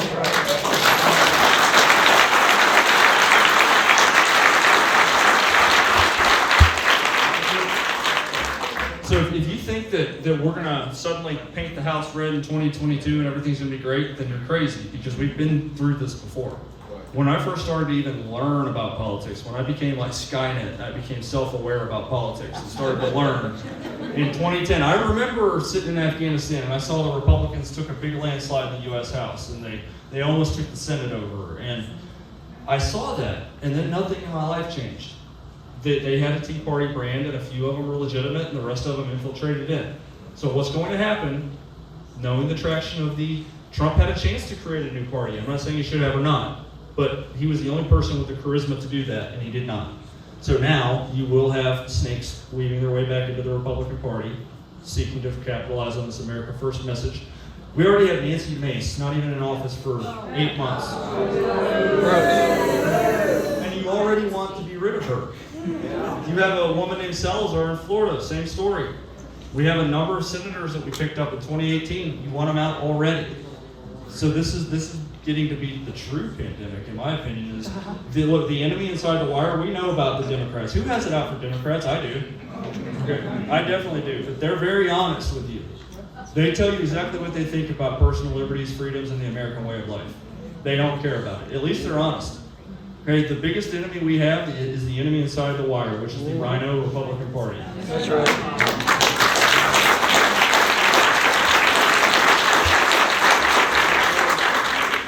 Which is why I remind everybody to look to our leaders from the past and look at these quotes. This is a long one, but it's true. So we have rested on, and we have suffered from an illness I call affluenza, comfort, wealth, just sitting around expecting everything to be passed on to the next generation because we're America. We have magic dirt. We just rub on everything and everything's better. Now we are reaping the benefits of all this idleness. Which is, and myself included, I sat around and complained about Obama for 8 years. Now, some of that was because I forced myself into having to abide by a certain set of rules because I'm in the military, I can't say this. Well, then I got out of the military and I still complained about Obama. And then when Trump was elected, a lot of us fell asleep into this belief that one man was going to provide us the liberties and freedom that we need. And I'll tell you right now, Donald Trump, if he were in office today where he belongs, he'd have 3 years and 5 months left. So if we need Donald Trump in the White House to be a free people, we are not a free people. So that is something that we have to fix. In this quote, you need to take it to heart. Slide, please. And now, we good on time? Before you rush me off the stage? Okay, good. This is the participatory exercise. I want everybody engaged. We're going to talk about your home state. Who thinks the election in South Carolina was clean? Okay, good, you're good. There were at least 119,000 people that voted for Trump that were disenfranchised in this state. Here is the trend map that I promised, the long-awaited trend map, the presidentially endorsed trend map. Everybody saw that, right? You didn't play the video? Come on. Okay. I was in Atlanta when the written statement came out. My phone blew up on me. Zzz, zzz, zzz, zzz. And I had just posted a meme on Telegram a couple days before, and it was fake, and everybody gave me a hard time about it. So I was really afraid to post the presidential thing. And I reached out to a couple people, and they're like, yeah, this is real, so it went out. And now I've got it tattooed on my back. This is the state at a glance. Like I said, we don't talk much about 2000. It's a low turnout election. But in 2004, we reached a modern turnout level.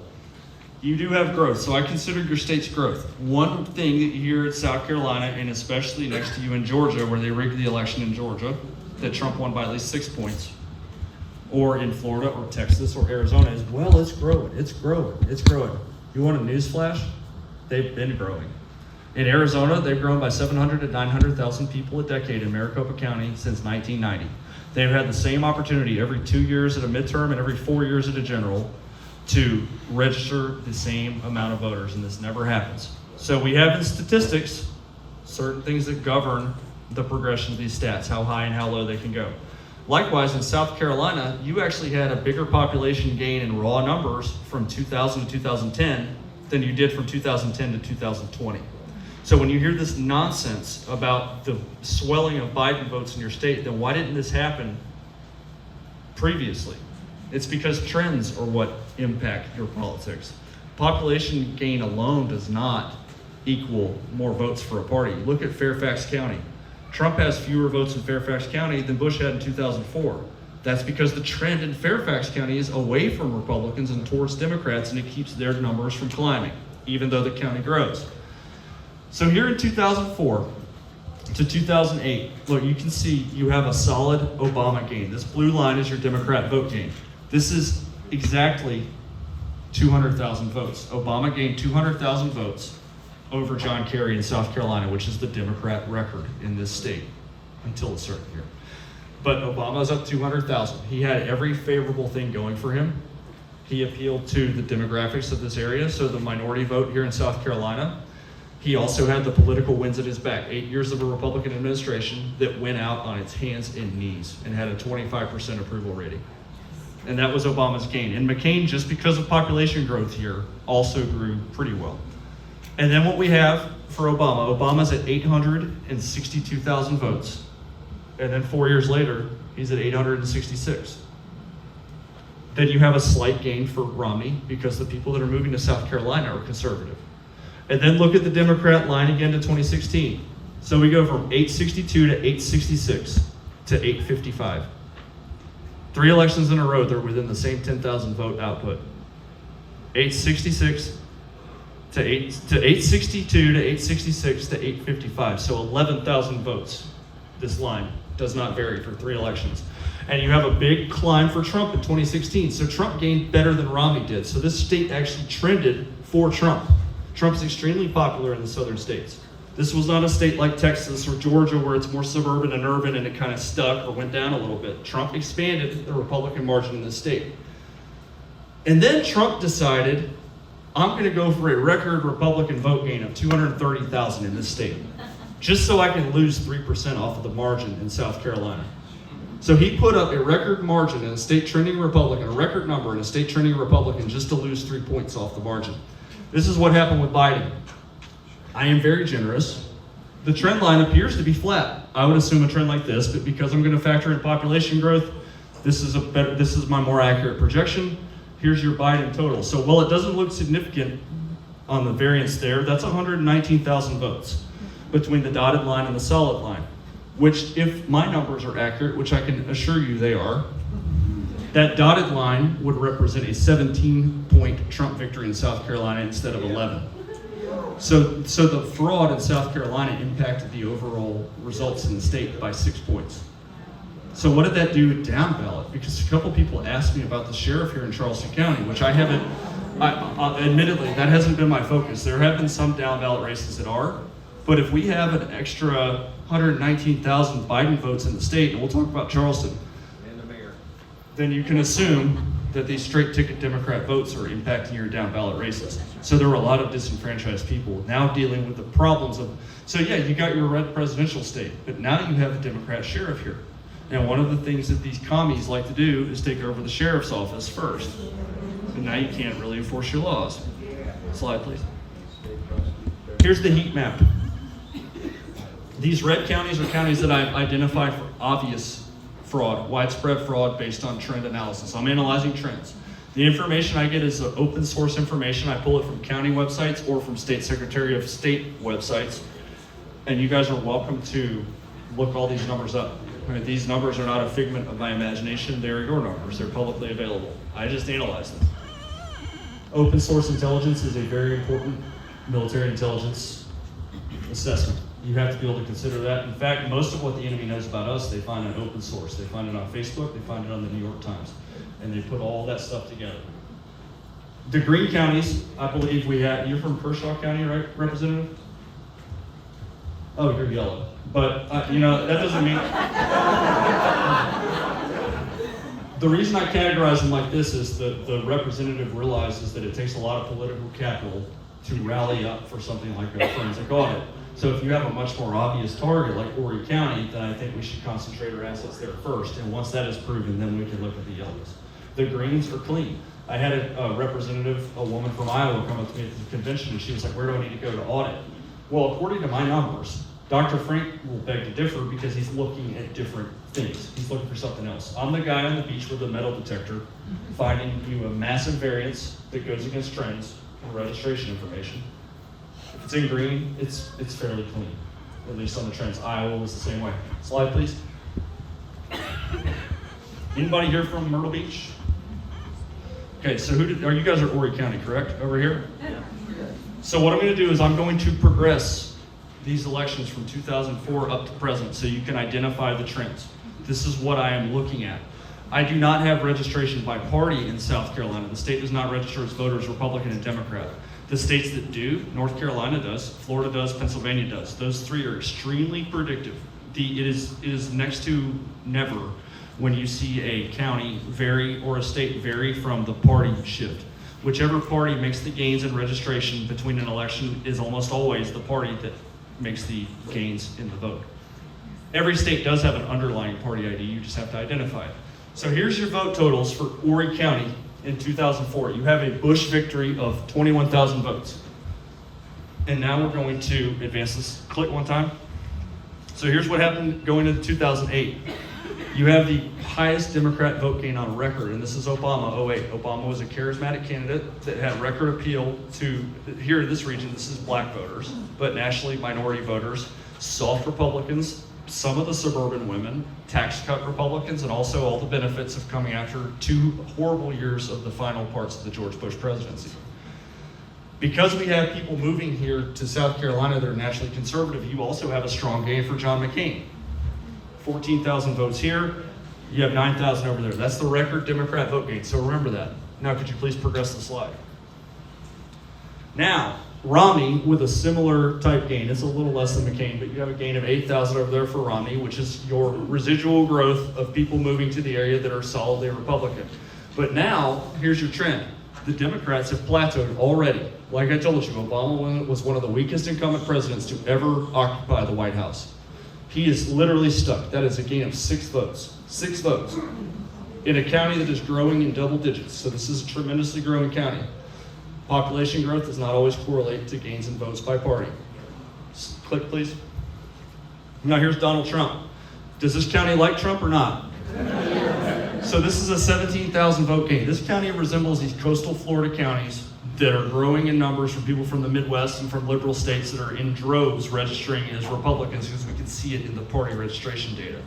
You have a tremendous gain, and now look, the Democrats are still stuck. That's not even a gain of 300 votes. So this is 8 years after Obama's first run, and they are less than 300 votes gained since Obama 08 in Horry County. So that tells me that this county is massively ramping up, trending Republican. And it never snagged one time on this shift to conservative populism on Trump. Some counties did. Now I'm going to give you half of the answer to your pop quiz, so pay attention. So Trump is really unpopular, right? Suburban women hate him. 1 click, please. So there is a gain of almost 30,000 votes in one cycle. So he had gained 17,000 in the previous one, and that was the Republican record. So that's 30,000 right there. Everybody that's moving to this county is Republican. There's not a whole lot of white working class shift going on here. That's a Rust Belt thing. So this is new people or people that might have sat him out in 2016, reconsolidating the base. So now this is your mission, and it will be on the other 2 counties. You guys, Captain Sass, Major Sasser, you're in charge, and I'm going to interview you. Okay, so I need you to huddle up, everybody, in this aisle. You have 60 seconds. I want you guys to figure out, look at the trend. You have 38, 38, 39. I want y'all to figure out how many votes, according to this trend analysis, you think Biden has in that column. Nobody look at the certified total. That is not allowed. This is how I forecast these counties. I was able to call Florida for 300,000 votes to Trump plus by using these methods, and I also called all 50 states accurate in 2016 with these same methods. Very valid.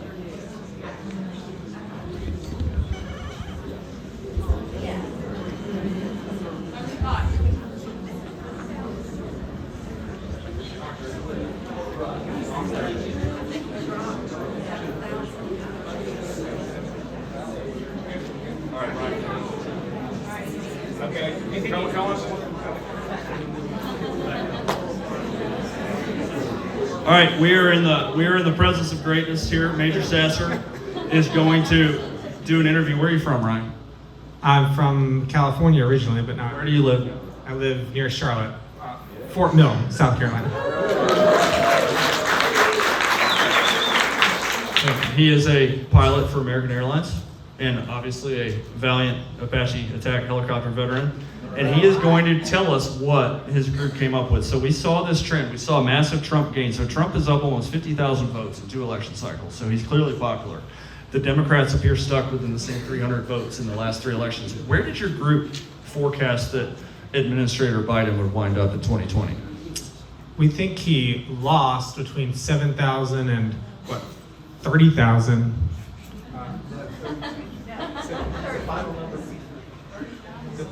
The final number would be 32,000. Okay, so this group believes that Administrator Biden's number is 32,000. So I'm a lenient estimator, so I might give him some of that high turnout stuff, but they say 32,000. Okay, you guys tracking over here? You probably have your own estimate in your head. Ready? Yep. So that's the audible gasp I love to hear. I love it. Thank you, Ryan. Look, so 59,000. I gave this county 10,000 over for Biden because I said, fine, we're going to give him the Obama gain number just to see where this comes out. I don't think he had that, but 10 to 25,000 over in this county. Slide. Who's from right here in Charleston County? Okay, you two rows in the middle.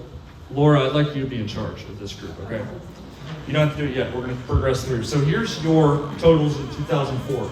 The last time the Republicans carried the county at the presidential level, this is Bush 04.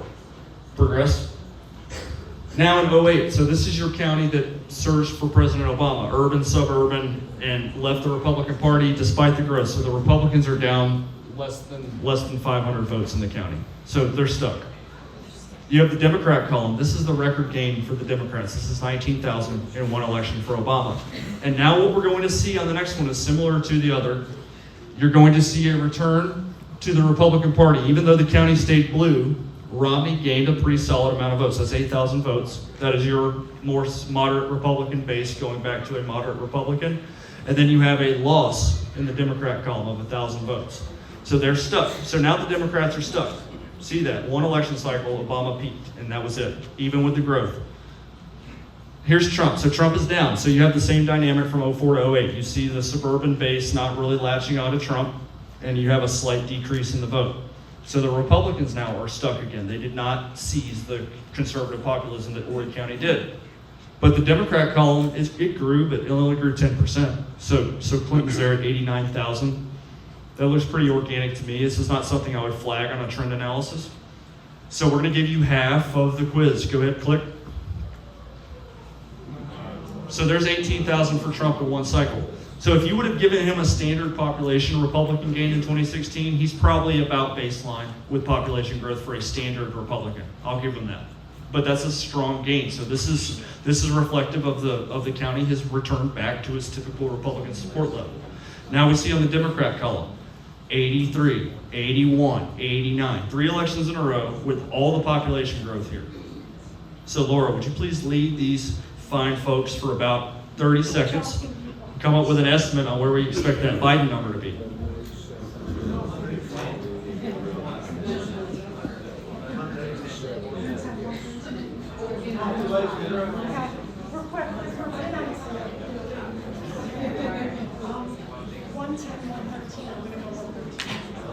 Okay, so we have generous estimators here this time. So we have an estimate of 110. So where are you from? I'm from Lexington County. Do you know how to put together great events? I try. Good. So we're gonna go, she says 110. Slide. So just so you know, 110 was my estimate as well, and it's so they're 12,000 over. But I don't even think the 110 is normal because I looked at all the election data going back to the 1920s, back when you were born, Representative. And so I looked at all the election data going back, and they have always parked at every 10. So they've been in the 20s and 30s and 40s and 50s and 60s and 70s and 80s. So given them 110, they would skip the 90s and the 100. So that would be a total blowaway, but there's 121. So that's heavy too. And final county, we're gonna talk about Greenville. Anybody from Greenville? Is Greenville one of these counties you go in there, you could just smell the lattes? I don't think so. You can use that. You better give me credit.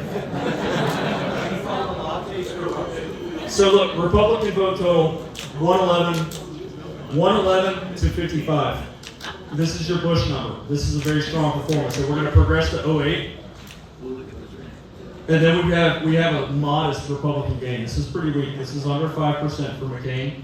And Obama has the record Democrat vote gain. So we sense a pattern right here. So Obama appealed to these first-time minority voters and soft Republicans in the South. And here's your 15,000 vote gain. Now, what do we think is going to happen in 12? Republicans are going to go back up. Obama's going to be stuck. So there you go. There's a very modest Republican gain. So even this county's kind of predictable on Republicans too. It's not really that big. This is probably a population gain for Republicans, and then of course you have the Obama number is down. Progress. So Trump has the exact same vote type as McCain to Romney to Trump. Bush to McCain. So you see the same kind of gain for Republicans, and now you see the Democrats are only 4,000 votes higher than they were 8 years before. So you have 8 years have passed, 3 elections, and they're within the same tunnel of votes. So 74,000. And here's half the answer to your quiz. There's Trump. 22,000 plus votes gained in the county. So this is leaps and bounds higher than any Republican gains since Bush. This is a total reconsolidation of all of your third-party parked vote in 2016, of which there was a lot, and then all new Republicans moving in. So now we have a trend developing, again, for the Democrats. They're right around 70,000 votes, 3 elections in a row. So we have 30 seconds that are going to go by, and we're going to do the final interview. And I promise I will be off your stage.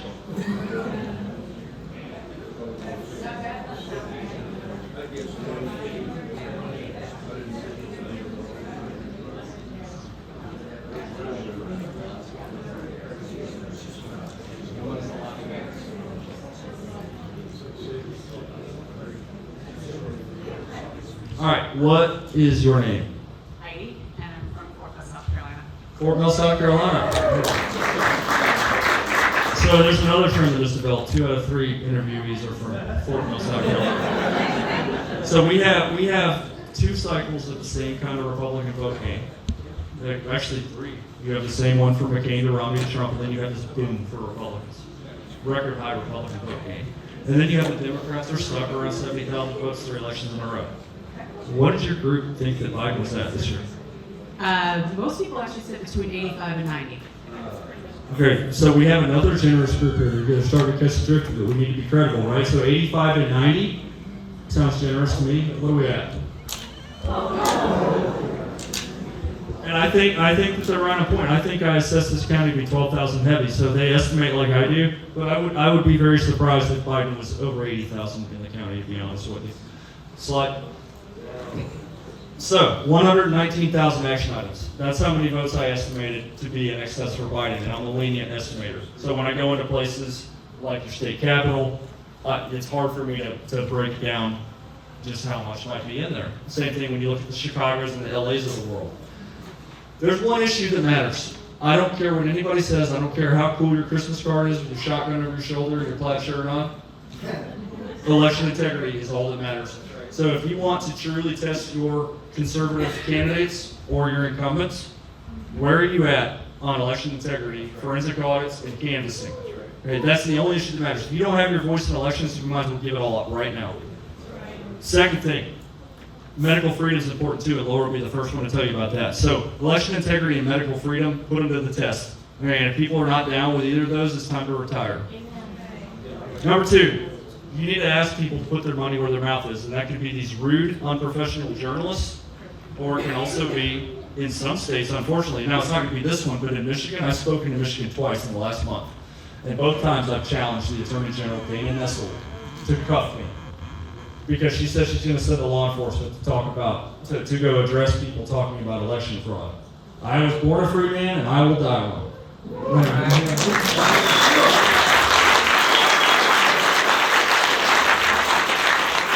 Country, these are our ballots, this is our vote, this is our process, and it's up to us to fix that. And finally, we need to stop talking. Every time we find ourselves out of power on the outside looking in, even when it's illegitimate. And by the way, I think the U.S. Senate is 4 to 5 Republicans short, thanks to the election fraud, and definitely the House majority.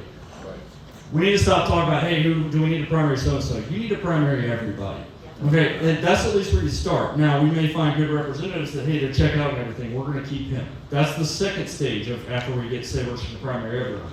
And I think everybody should have to reapply for their job. Okay, so we need to stop all this comfort stuff. Okay, we have been lulled to sleep by this false sense of security. Well, we have a Republican state. It's really bad at the state level. You want to see people that are suffering? Look at Mississippi. They don't do anything right over there, and it's a Republican-dominated state.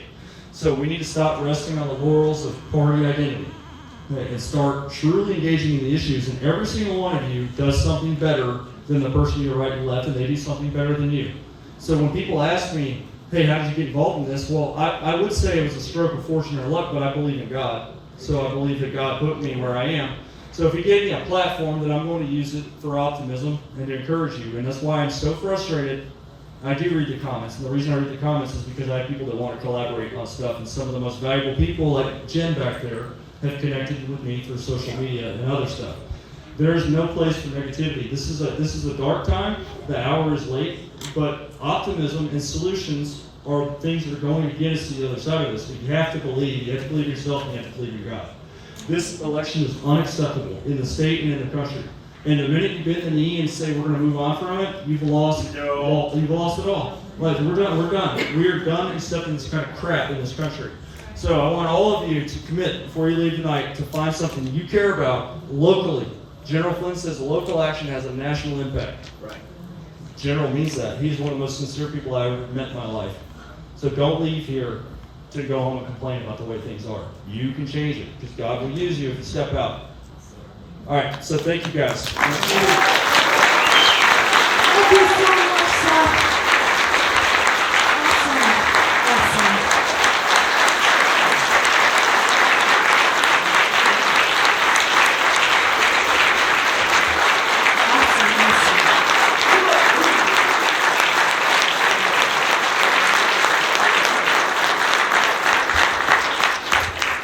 Okay, we're going to take a break, but we're running so short on time. I'm sorry, we have so many great speakers and so many great things to do, so if you need to take a break, just do it. But we're going to continue, and we've got Dr. Frank here, and he has 15 minutes. I promised him 15 minutes, and we only have the room till 9, so I want to make sure that he's got everything he needs. Dr. Frank, you need to set your computer up with Jeff, get your HDMI cable. Maybe people can do a quick bathroom break.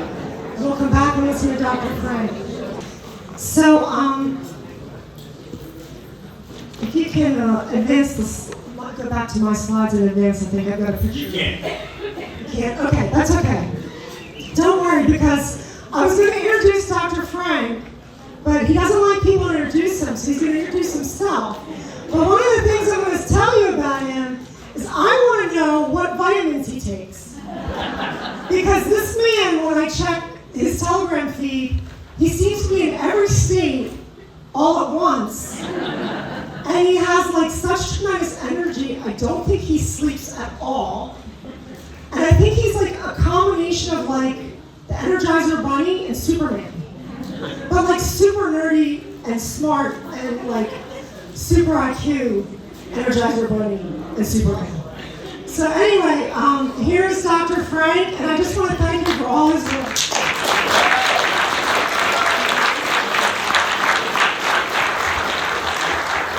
Thank you. Someone the other day, I posted on social media, they said, Dr. Frank must really like that shirt. He always wears that same shirt. I actually have 3 of them. Again, because when I'm on the road that way, I don't have to clean them, right? It's kind of like a uniform. But I wore the same shirt literally for 4 days because they lost my bags. So I've been traveling 10 days. I do 10 days on, 3 days off, 10 days on, 3 days off. I came straight from Seattle yesterday. And then before that, I was in Western Ohio, Indiana, Missouri, and boy, oh boy, oh boy, we had some good things happening around the country. Some of our states, if you remember in the early days, the way it worked was you had Giuliani and Sidney Powell and all the attorneys coming out with evidence. And basically they were pelting us with evidence. That's what was happening. And that didn't work too well. And I know why, and I'll tell you why. And then a bunch of us got involved with a bunch of legislators. And that didn't work too well. And I'll tell you why.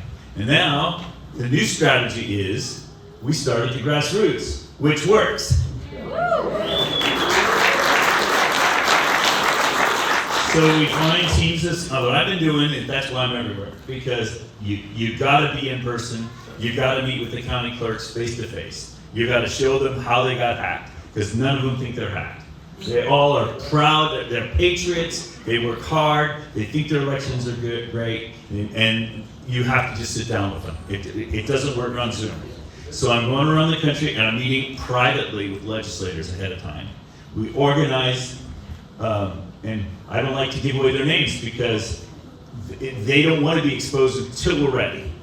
And when we're ready, they've got the data in their hands, they've got the canvassing well underway. They've got a whole movement behind them. They've been given legal counsel. They've learned their own state laws. A lot of our legislators, can you imagine, they don't know their own laws? They're good at campaigning, but maybe not. You know, you have to learn, don't you? You probably learn more after you were elected than before you were elected, huh? Exactly. And so that's good. That's what's, I mean, it's fine. We help them, we teach them, and then when you launch the audit drive year after, or you're launching whatever election reform effort you're after, you're equipped now. It's not just you against the world. It's there's a whole movement already. So that's what I've been doing, going state to state, fanning the flames, starting fires and fanning the flames. That's what I'm doing. That's what I'm doing, exactly. So who am I? So I started in Pennsylvania. And I did COVID all last year. Did anybody follow my COVID site? Yeah. Did you? When did you start? Which month? Like March? Yes, exactly. So I started modeling COVID in November of 2019 because I had an exchange student from China whose parents live in Wuhan. And he said, instead of modeling elections, Dr. Frank, because you usually do elections with your students in election years, can we do an epidemic instead? Because we had done SARS and Ebola. I always use practical examples with my students along with the math I'm teaching. So during the year, I teach at a special school for gifted kids. And so you can teach them all the stuff they were supposed to learn in half a year anyway. So it gives you lots of time to do all the other application stuff. It's very cool. So anyway, so we, by January, I already had models up on Facebook because I always teach them you have to make your predictions public. You have to put your models out. And then if they work, great. You can say, hey, I predicted that. And if it doesn't work, then you have to go back and evaluate your assumptions and rebuild. But anyway, by March, I had something like 10,000 people following me on Facebook. Okay, and by summer, I had 150,000 people following me on Facebook, and including politicians all over the country. We were modeling 30 countries and all 50 counties. All 50 states, all counties in the United States. So people were getting mad at me. Hey, Dr. Frank, where's my county? Because every day they would check in. They wanted to know where they stood in the COVID epidemic. Did you remember doing that when I got to the county level? Suddenly I went off the radar, and all these people were mad at me. Where are you, Dr. Frank? Where are you, Dr. Frank? I'm not allowed to talk about it. I'm not allowed to talk about it. And I'm working on something secret. Starting in December, I was asked to help out figuring out what the elections were. And Sarah Sanders says on November 4th, where are you, Sarah? She said she started praying on November 4th, please God, that Dr. Frank work on the election. And I was asked by, in probably the most corrupt county in the country, Montgomery County, Pennsylvania District 4, to figure out what was happening in the elections. And started working with the legislature. And it didn't take me long to figure out what was going on in Pennsylvania District 4. And they said, well, have you looked at any other counties? Oh, no, I've just been working on this one, you know? So then I did 14 counties in Pennsylvania, and that's when I noticed the patterns. And then they said, well, have you looked at any other states? I said, well, yeah, I'll compare it to Ohio, because in Ohio we do it right. And so then I applied the algorithms I'd learned in Pennsylvania to Ohio, and before I even looked at the registration databases, I predicted all 88 counties in Ohio, the voter demographics. I could tell you exactly how many people of every age voted in Ohio. So I knew, oops. So then I checked Florida, and then I checked North Carolina. I didn't check South Carolina because you guys don't give us your data. You have to fight for it. You have to fight for it, and it's really tough. So I was looking for states that where I could get data quickly, because I was trying to find places where the algorithm wasn't working. And every place I looked, there were algorithms working. It's multiple levels of algorithms. I usually just show you like one of the top levels, because if you get down into the weeds, you know, your eyes glaze over. So then, but anyway, I met Mr. Liddell in March, and he made me famous all of a sudden. I'd been quiet all that time because I was working for attorneys who didn't want you to tip your hand, and I was working for legislators. By the way, let me just say, in Pennsylvania, we showed them in December that their registration database had been completely hacked. We FOIA'd their own records and convinced them, they believed us, they threw out their entire state database. This is a matter of record. The Pennsylvania state legislature threw out their entire database, hired a new company to rebuild their entire state database. December 21st, that contract was awarded. 3 days later, that company was bought by Zuckerberg. So basically, what it taught me was that our legislatures don't want to fix the problem. Their vested interest is against this. People need to understand that. People don't understand, exactly. He's exactly right. So that was my first bitter lesson. You know, I'm a scientist. I think if I show you data, that you will come to my point of view. That's the way I think. Well, no, there's another agenda. Okay. So then I was in the lawsuits. And you know, remember when the Supreme Court rejected the lawsuits? So then my second bitter lesson was our legal system isn't going to save us. So the legislatures aren't going to save us. Maybe later they will. For now, our legislatures are not going to save us. Our legal system isn't going to save us. We have to save us. It's going to be us. We the people. That's why all the affidavits are important that you're doing. That's what, because we are taking back our government. That's what's happening. And we need our legislators though, but we can't just, they can't just run onto the floor of the House one day and say, we need election reform. They'll just be laughed off the floor. They're in the minority. Our real patriots, or they're just a few. As I go state to state, there are just a couple of real good ones in every state. And I'm meeting with them privately, and we get organized. And then the movement comes out. So that's basically what I've been doing, spending my life doing. And people say, well, how do you pay for that? Well, you guys brought me here, so thank you. I try to make everybody pay wherever I go. You have to pay my expenses. And I don't charge a speaker fee. If you keep me for a few days, then I'd ask you to chip in a little bit so I can pay my mortgage. But Mr. Lindell helps too. Okay, so I don't charge, like I don't say, you know, you have to pay me $10,000 or something like that. There are a lot of people doing that. I think Seth is also a good guy. We're not here for the money. All right, so then Mr. Lindell put me up within a week from going from people knowing me about COVID, you know, 150,000 people know who I am, to 10 million people know who I am. And so I've been going around the country ever since. That made that movie Scientific Proof. Did you see that movie? Okay, so a lot of you have homework to do. It's a fun movie. It's a super fun movie because Mr. Lindell didn't know half of what I was going to talk about during it. And so he kept interrupting me. He'd get all worked up. You know. Oh, wait a minute, that means this. And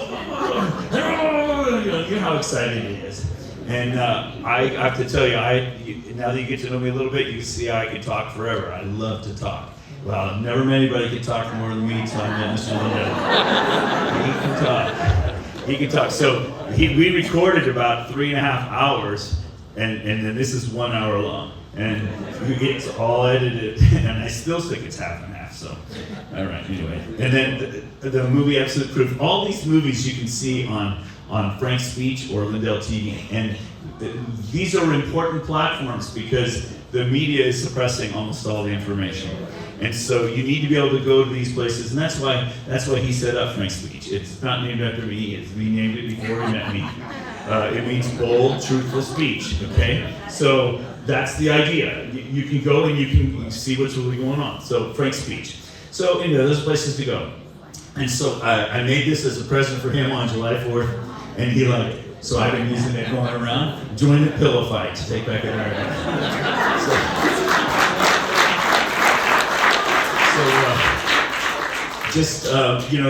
You can support the work. I'm just giving you one example because this is live, right? So you get to hear some details that you would do in a formal presentation. So he called me. I spent a lot of time with him. He called me the other morning. I guess it's Tuesday? Let's say Wednesday. Tuesday. Okay. So it was Monday morning. He called me Monday morning and he said, I want you to go to a certain state and I want you to work with the canvassers there. I want you to organize some movements there, and I'm just going to wire you some money so you can pay the volunteers. And he just pours and pouring his own personal money. This isn't my pillow money. This is personal money. So he's a real patriot. All right. So I got to give the keynote speech before the president's rally in Wellington, Ohio. That was his coming out rally, which was really fun. So that also kind of made me famous. Since then, I've been busy. People who make memes about me. Dr. Frank, make math great again. I didn't make this. This is fun. This came out to Colorado. Perhaps the country has become my classroom. Dr. Frank. I've been going around teaching. When I was the 21,000 people at that Wellington rally, it was a hot Saturday afternoon, and if you've ever been to a Trump rally, you know they're really rowdy. And as soon as I came up to the mic, I got these two jumbotrons. I'm just thinking, oh my goodness, it's hot, they're rowdy. No way, am I going to be able to teach math? But as soon as I started talking, it was just like, this quiet came over the audience. You could hear all the oohs and ahs. It was pretty cool. Anyway, I took my daughter there with me, Nellie. I take her everywhere I can. This is a long trip to take her on. But I like taking her along. I have two sons as well. But she got to be there, and Mr. Lindell came in afterwards and got a selfie. That's him taking a selfie with his camera. Taking a selfie with me and Nellie. Nellie's a star. But I always like to bring up Nellie because she has Down syndrome. She's 23. She was our first child. And she is just so fun. We take her everywhere. Everybody loves her. She makes everybody happy. And I just want everybody to know how great Down syndrome kids are. So if you know...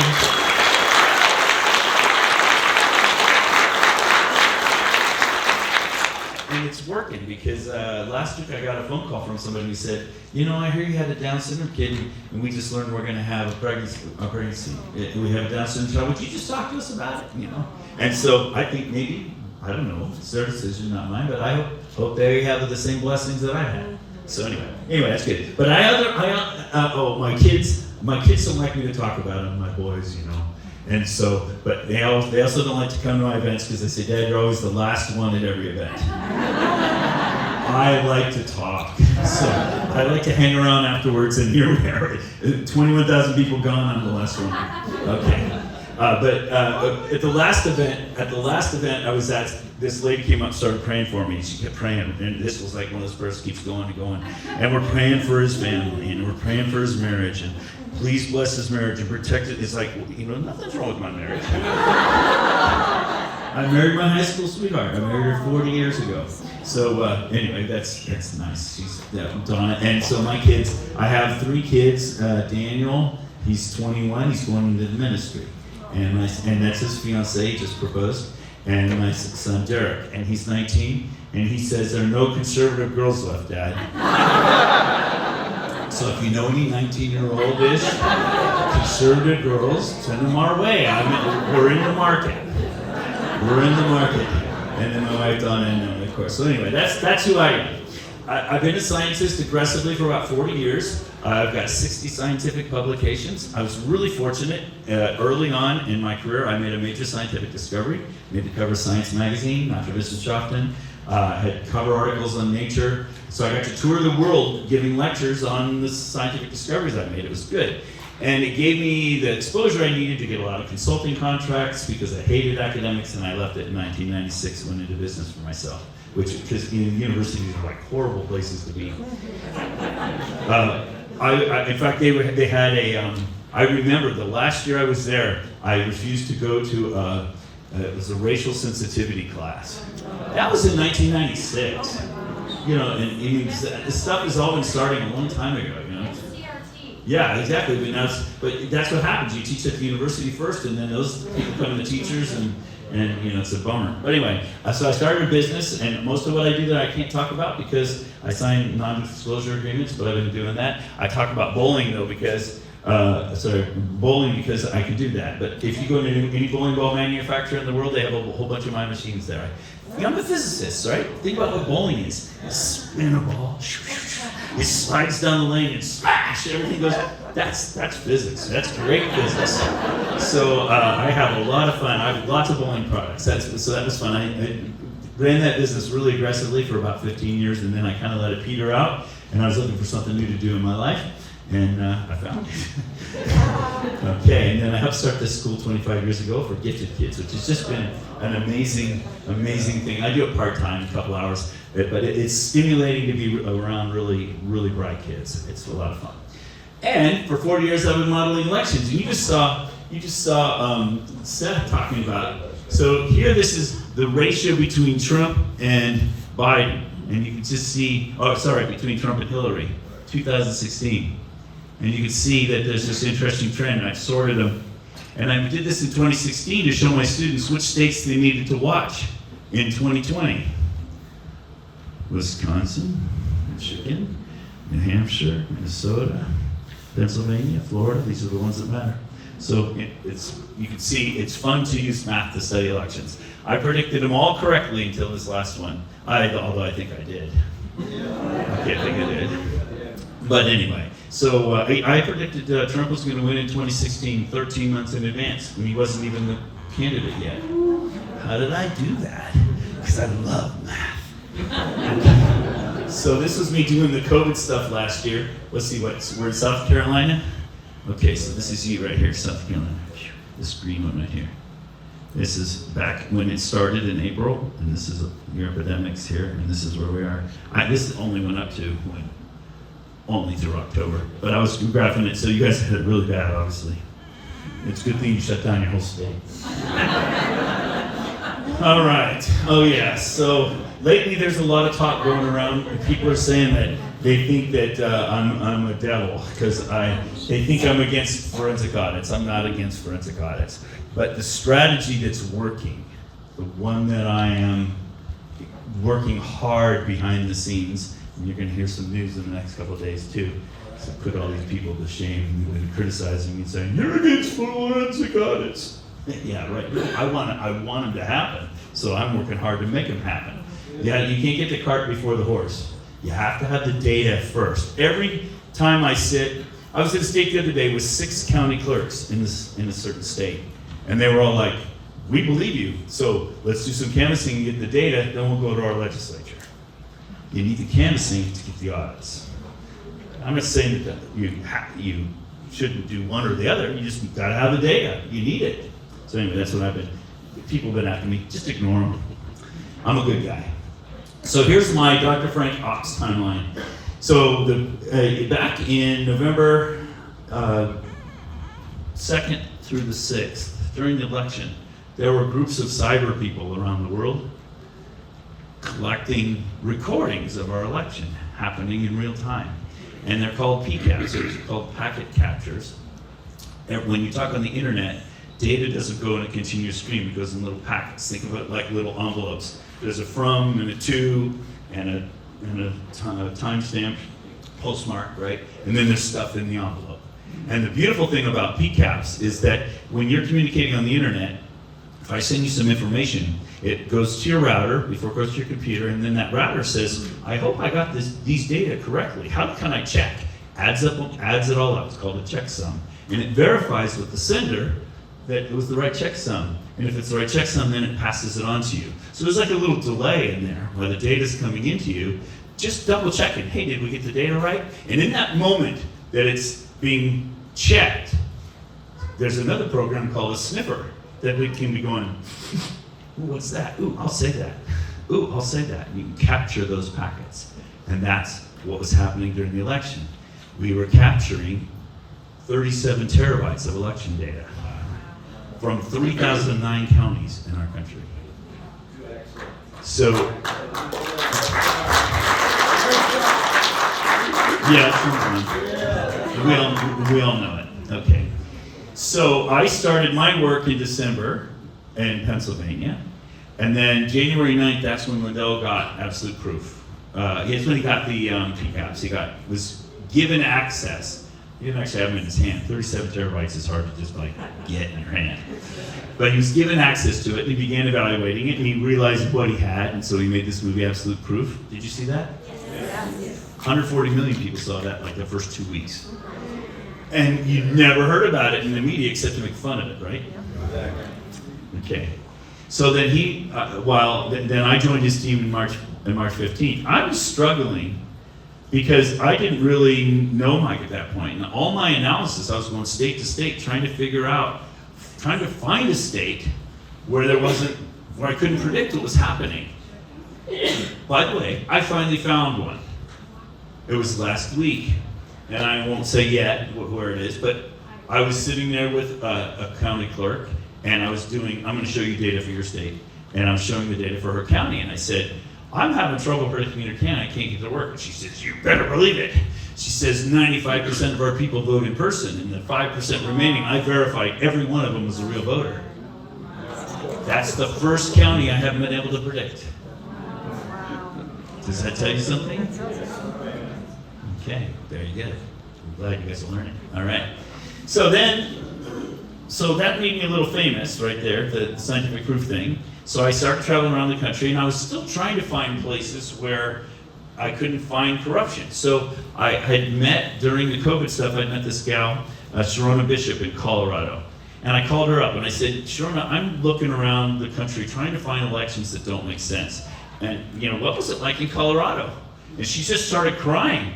Oh, Dr. Frank, it's horrible. We're a super conservative county, and we're like 65-35 conservative, and we just elected 4 of the most liberal county commissioners ever, and they want to put CRT in our schools, they want to enforce all this, and this was like on and on and on. She was just like totally upset, and I said, well, chill out, just can we get data for Colorado?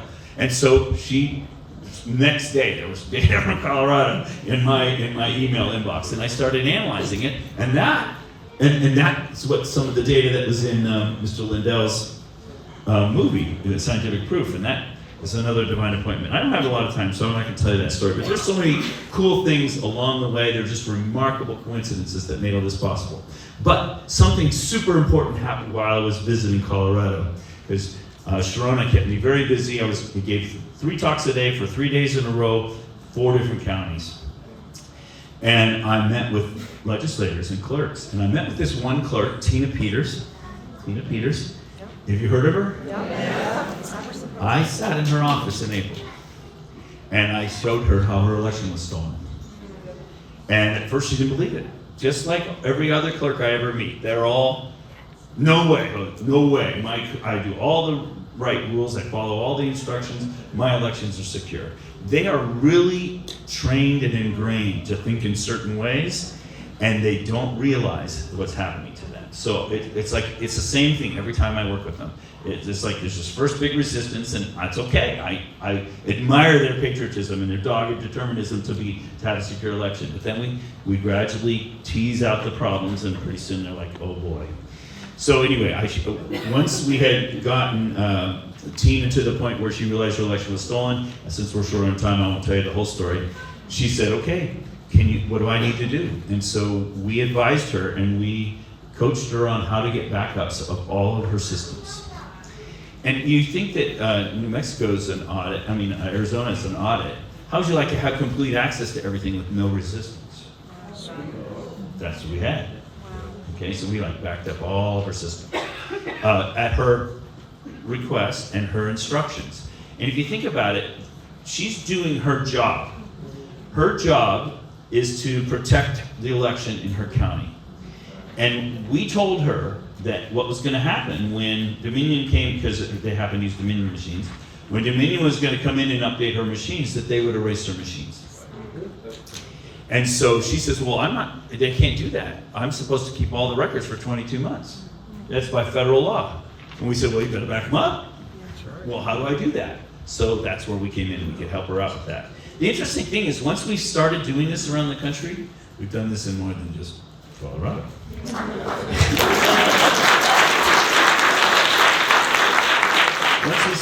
Once we do this, then we learn things too. And we learned how things were operating. We learned what the back doors were. And we could monitor the elections that were happening after November all around the country. We've got several elections where we recorded the whole thing over the internet because the machines aren't connected to the internet. Okay. So then I was in this other movie. So in the meantime, all this other stuff is happening. I'm going around the country and learning, and I'm getting better and better at this and working with teams. And then we did the Cyber Symposium. And I think you guys probably would like to hear about the Cyber Symposium. Yeah. I think so too. And I've got lots of things I could say to you, and I want to save a little bit of time at least to talk to you about your own data, but I need to just tell you a little bit about the Cyber Symposium. People, it's been rough on me too, because I went around the country telling everybody, I got the map that proves that the election was stolen. We got the canvassing that proves the election was stolen. Wait till we give you the recordings of the election being stolen with the PCAPs. It's like game, set, match. Boom, you're done. So I'm going around telling everybody, get ready, here come the PCAPs, here come the PCAPs. And then we didn't release them. And people are like, wait a minute, what's going on? How come you didn't release them? Let me just say something right off the bat. Let's pretend PCAPs never existed. You already have mountains of evidence. So it's really not about the evidence. The reason nothing's happening is because you and me are, what did Seth say? I like that word. affluenza. We're lazy. We've let it happen to us. We've rolled over and let them do this to us. It's been going on for 2 decades. Okay, so at least. All right. So anyway, let me talk to you about the Cyber Symposium. Okay. All right. Oh, by the way, I'm a terrorist because I'm opposed to COVID measures. I have claims of election fraud. I believe Trump could be reinstated, and I like celebrating religious holidays. Okay.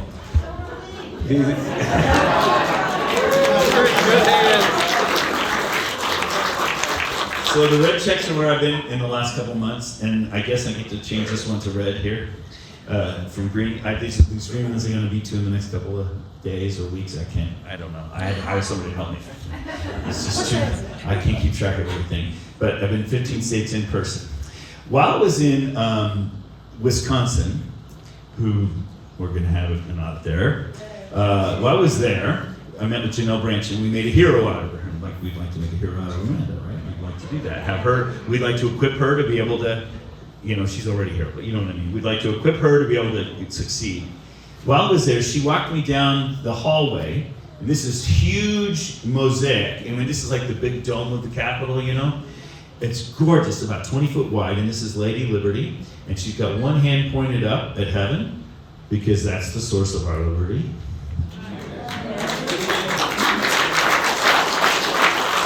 And then the other hand on the ballot box, because that's how we protect our liberty. If we don't get our liberty back, if we don't get our elections back, we're losing our liberty. And as Mr. Lindell says, it's a good thing that Trump lost in November, or we wouldn't know we lost our country. We lost our country. We're not trying to protect future elections. We lost our country in November. That's why we can't say, oh, well, let's just let that go and we'll try to win it in the next one. You can't fix broken elections with broken elections. We have to relentlessly fix 2020. Yes. And I like what Sidney Powell says. She says, fraud vitiates all subsequent wrong decisions. That's legal precedent. So all we have to do is prove the fraud, and we can vitiate all the subsequent things.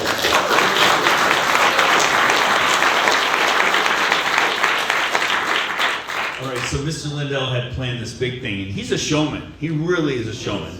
He had planned a 3-day thing. He built up all the marketing for it. Everybody was looking forward to it, including me.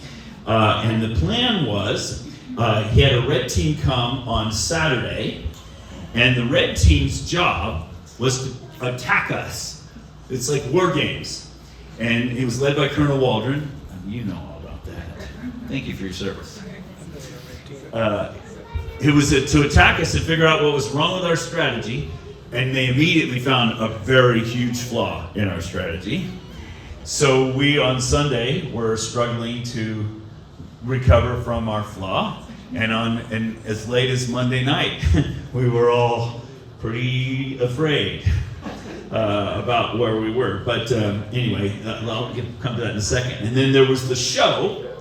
The show, that's what Mr. Lindell always called it. He put together the show. He was trying to market what he was doing to the general public. I'm a geek. I like to talk numbers, but he's thinking, no, I got to sell pillows to the American people. That's what he's going to do. And so he had the show, and that's what was going on camera 24/7. And then in the background, they had the cyber experts, and there were about 50 of them you were there, you met them. The cyber experts, we had one here. Yeah, there you are. You were there? Yeah.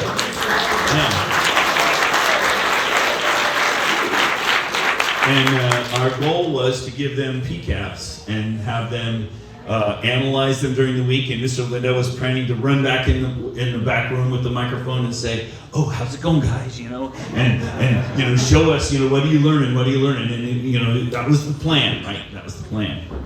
Okay, and then the mock election. He was running an election with that kind of equipment that people use in their elections.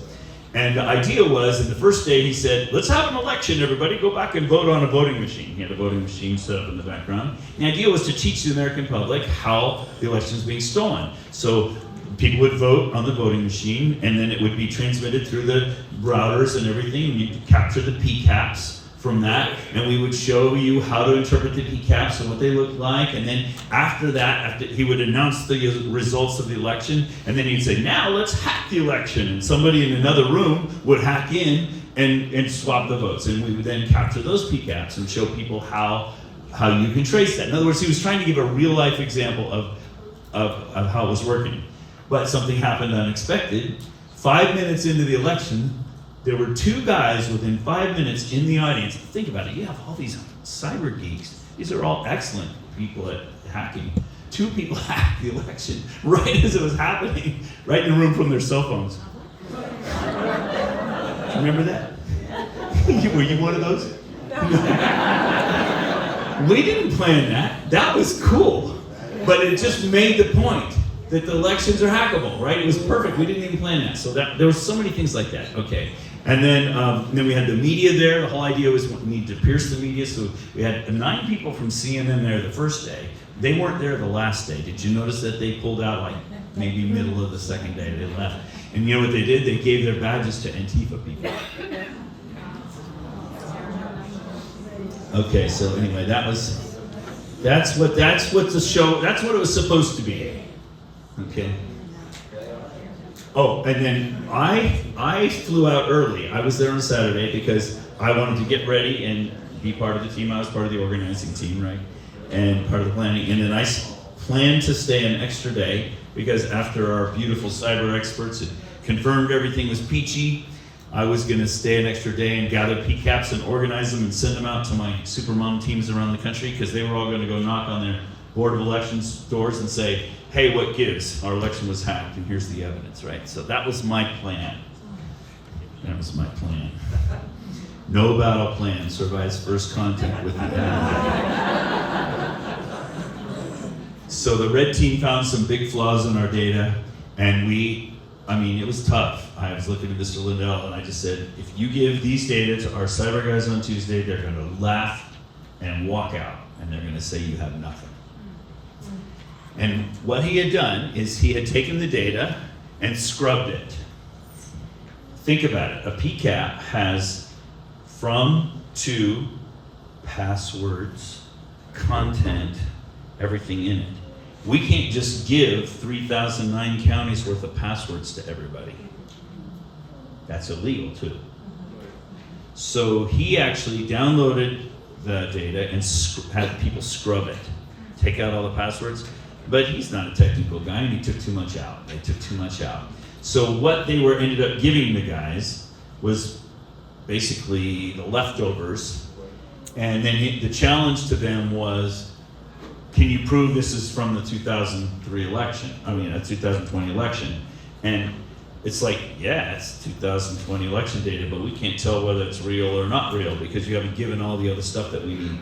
And I'm a technical guy, and after this meeting, I had a little talk with Mike, and I just basically nothing goes in public until I look at it, okay? Because I would have caught that mistake immediately, and that was a pretty big mistake. So, but the thing is that you can't just immediately download a whole new set of data. We were working with a 7 terabyte slice at the show, and that's a huge amount. And then we had to scrub it before we could even get it out. So what we did instead is we got as much as we could get ready for them. By Tuesday and give them a little sliver, but something else happened too, I'll tell you about that. So anyway, but what I didn't realize what was going on is the cyber symposium. I'm not a military guy. I got scholarships and went to college, and I'd never served in the military. This is my tour. This is my tour. Thank you, yes sir.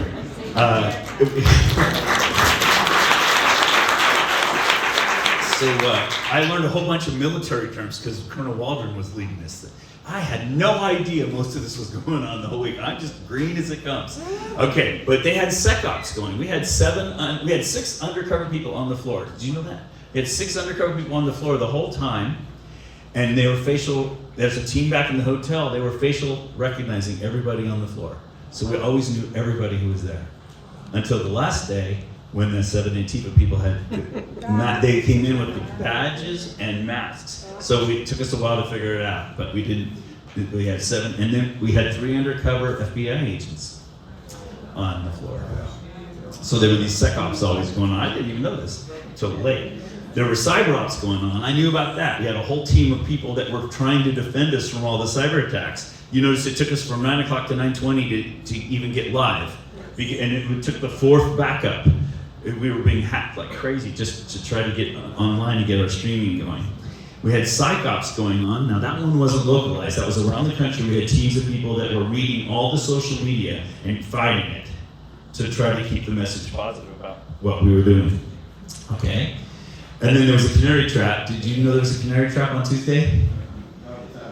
Not at the time. Later you did. Yeah. We were only able to get a little sliver of data ready on Tuesday, and we handed it out, and then we watched how it leaked out, and then we knew who the guys were, who were not there for good reasons. So anyway, that was the canary trap, and then I never think of that stuff. I'm a scientist. Everybody shows your data. Anyway. And then there was the poison pill, and this is something I just didn't even suspect, but we found out Wednesday night, and I haven't told you the whole thing, but we found out Wednesday night that there had been warrants issued for our arrest. We were all going to be arrested on Thursday. Did you know that? Yep. No. So we were all going to be arrested because we were about to hand out the new data, and so the military people, they call it a credible threat.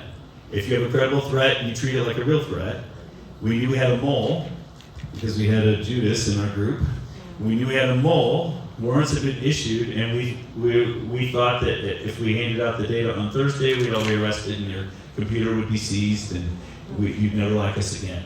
So it was, and then something else happened on Wednesday night. Mr. Lindell was attacked in the hotel we were in. And it was very scary for all of us, and it was right under our nose, was a security breach. So there's all these things going on. It was just not the week at all that I planned it to be, or that I thought it was going to be. But what came out of it, there was a lot of good things that still came out of it anyway. And oh, by the way, this is the one thing most people don't know about. There were spear ops going on. Spiritual ops. If there's this black screen to the right of the stage, and behind it there were people on their knees praying the whole time. And in the back rooms there were people, a whole team of people, all they did the whole time was pray. And every day I would get notes on my phone, "I'm fasting for you today, Dr. Frank." People all over the country were praying for us. So the spear ops, I think, played an important role too, absolutely. So here we are Monday night, we're looking at this little sliver of data that we've been able to reacquire to get ready to give to our cyber experts. And so we said, okay, let's call Mr. Lindell and let's tell him to write checks and send everybody home. 10 o'clock, Monday night. And then we call him, and then, like, are you gonna tell him? Are you gonna tell him? What are we gonna say? Okay. While, after we made that call, we get the call from Tina Peters. She wants to become a whistleblower. That's the lady I met back in April in Colorado, and we did the complete backups. So we're all sitting around the table, and she says, she wants to be a whistleblower the next day. We all look up at each other. We have forensic images of all of our machines. That's better than PCAPs. PCAPs are like little snippets. And there's gaps in between. It's like the security camera, like in a bank, it's like a picture, and there's a picture, and there's... No, we have forensic images of a machine that we can now go public with. We couldn't go public if she wasn't going whistleblower, because we would expose her. So she comes, from 10 o'clock we call Mr. Lindell, he walks in the room at 10:30, and we're all smiling. We're all smiling, and Kurt Olson, who's Navy SEAL, so he has colorful language. Mr. Lindell comes in the room, and Kurt looks up to him. Biggest grin I've ever seen on Kurt's face. He says, "Mr. Lindell, you're the luckiest in the country." And Mr. Lindell looked back and he said, "No, it's a divine providence." And that's exactly how it felt. The whole week, everything that went monstrously wrong worked out really well. And I know we still don't have the recaps, but did you see the link that went out last night? There's a public link I noticed. Okay, well, we'll talk about that maybe. I haven't checked it myself, but they might have just gone public. We'll have to see. Okay. So that's me and Kurt, look at the smile on his face. Kurt Olson, that's Lindell's attorney, and Colonel Waldron, that's us at about 9 o'clock on Thursday night this morning. We survived. And my whole life has been like that. It's like a leaf on a river. Every day I wake up and I quit trying to make plans. I just say, okay, wherever God takes me today, that's where I'm going. Okay, so there were some positive outcomes. They had 40 million unique viewers. So 40 million people now know that didn't know before. We had forensic, now everybody knows we have forensic image of machines. Wasn't that important for you to know as a legislator? Legislators all around the country now are backing up their machines because they know that that's a vulnerability. And you formed the caucus, that funny word. You guys formed caucus at like 30, there's 20, 30 of you, something like that. And then we have whistleblowers now that are coming to us. And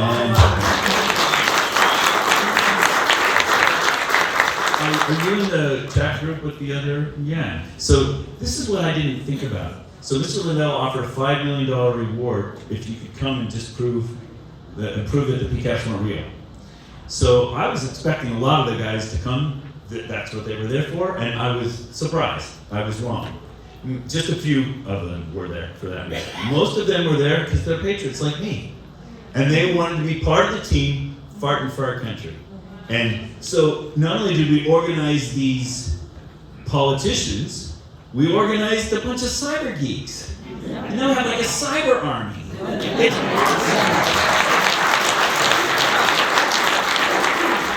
We gave you some creative to take home, yeah?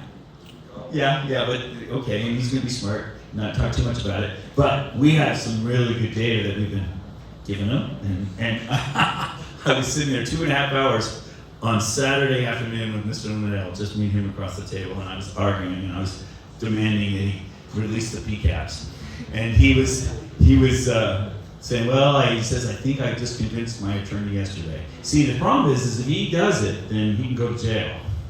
And these are not good days to be in jail, are they? And so there's finesses to this. There are multiple ways to release them. So we weren't like arguing, but we were struggling with that. And every few minutes he would pick up his phone and say, check out what the cyber guy just found.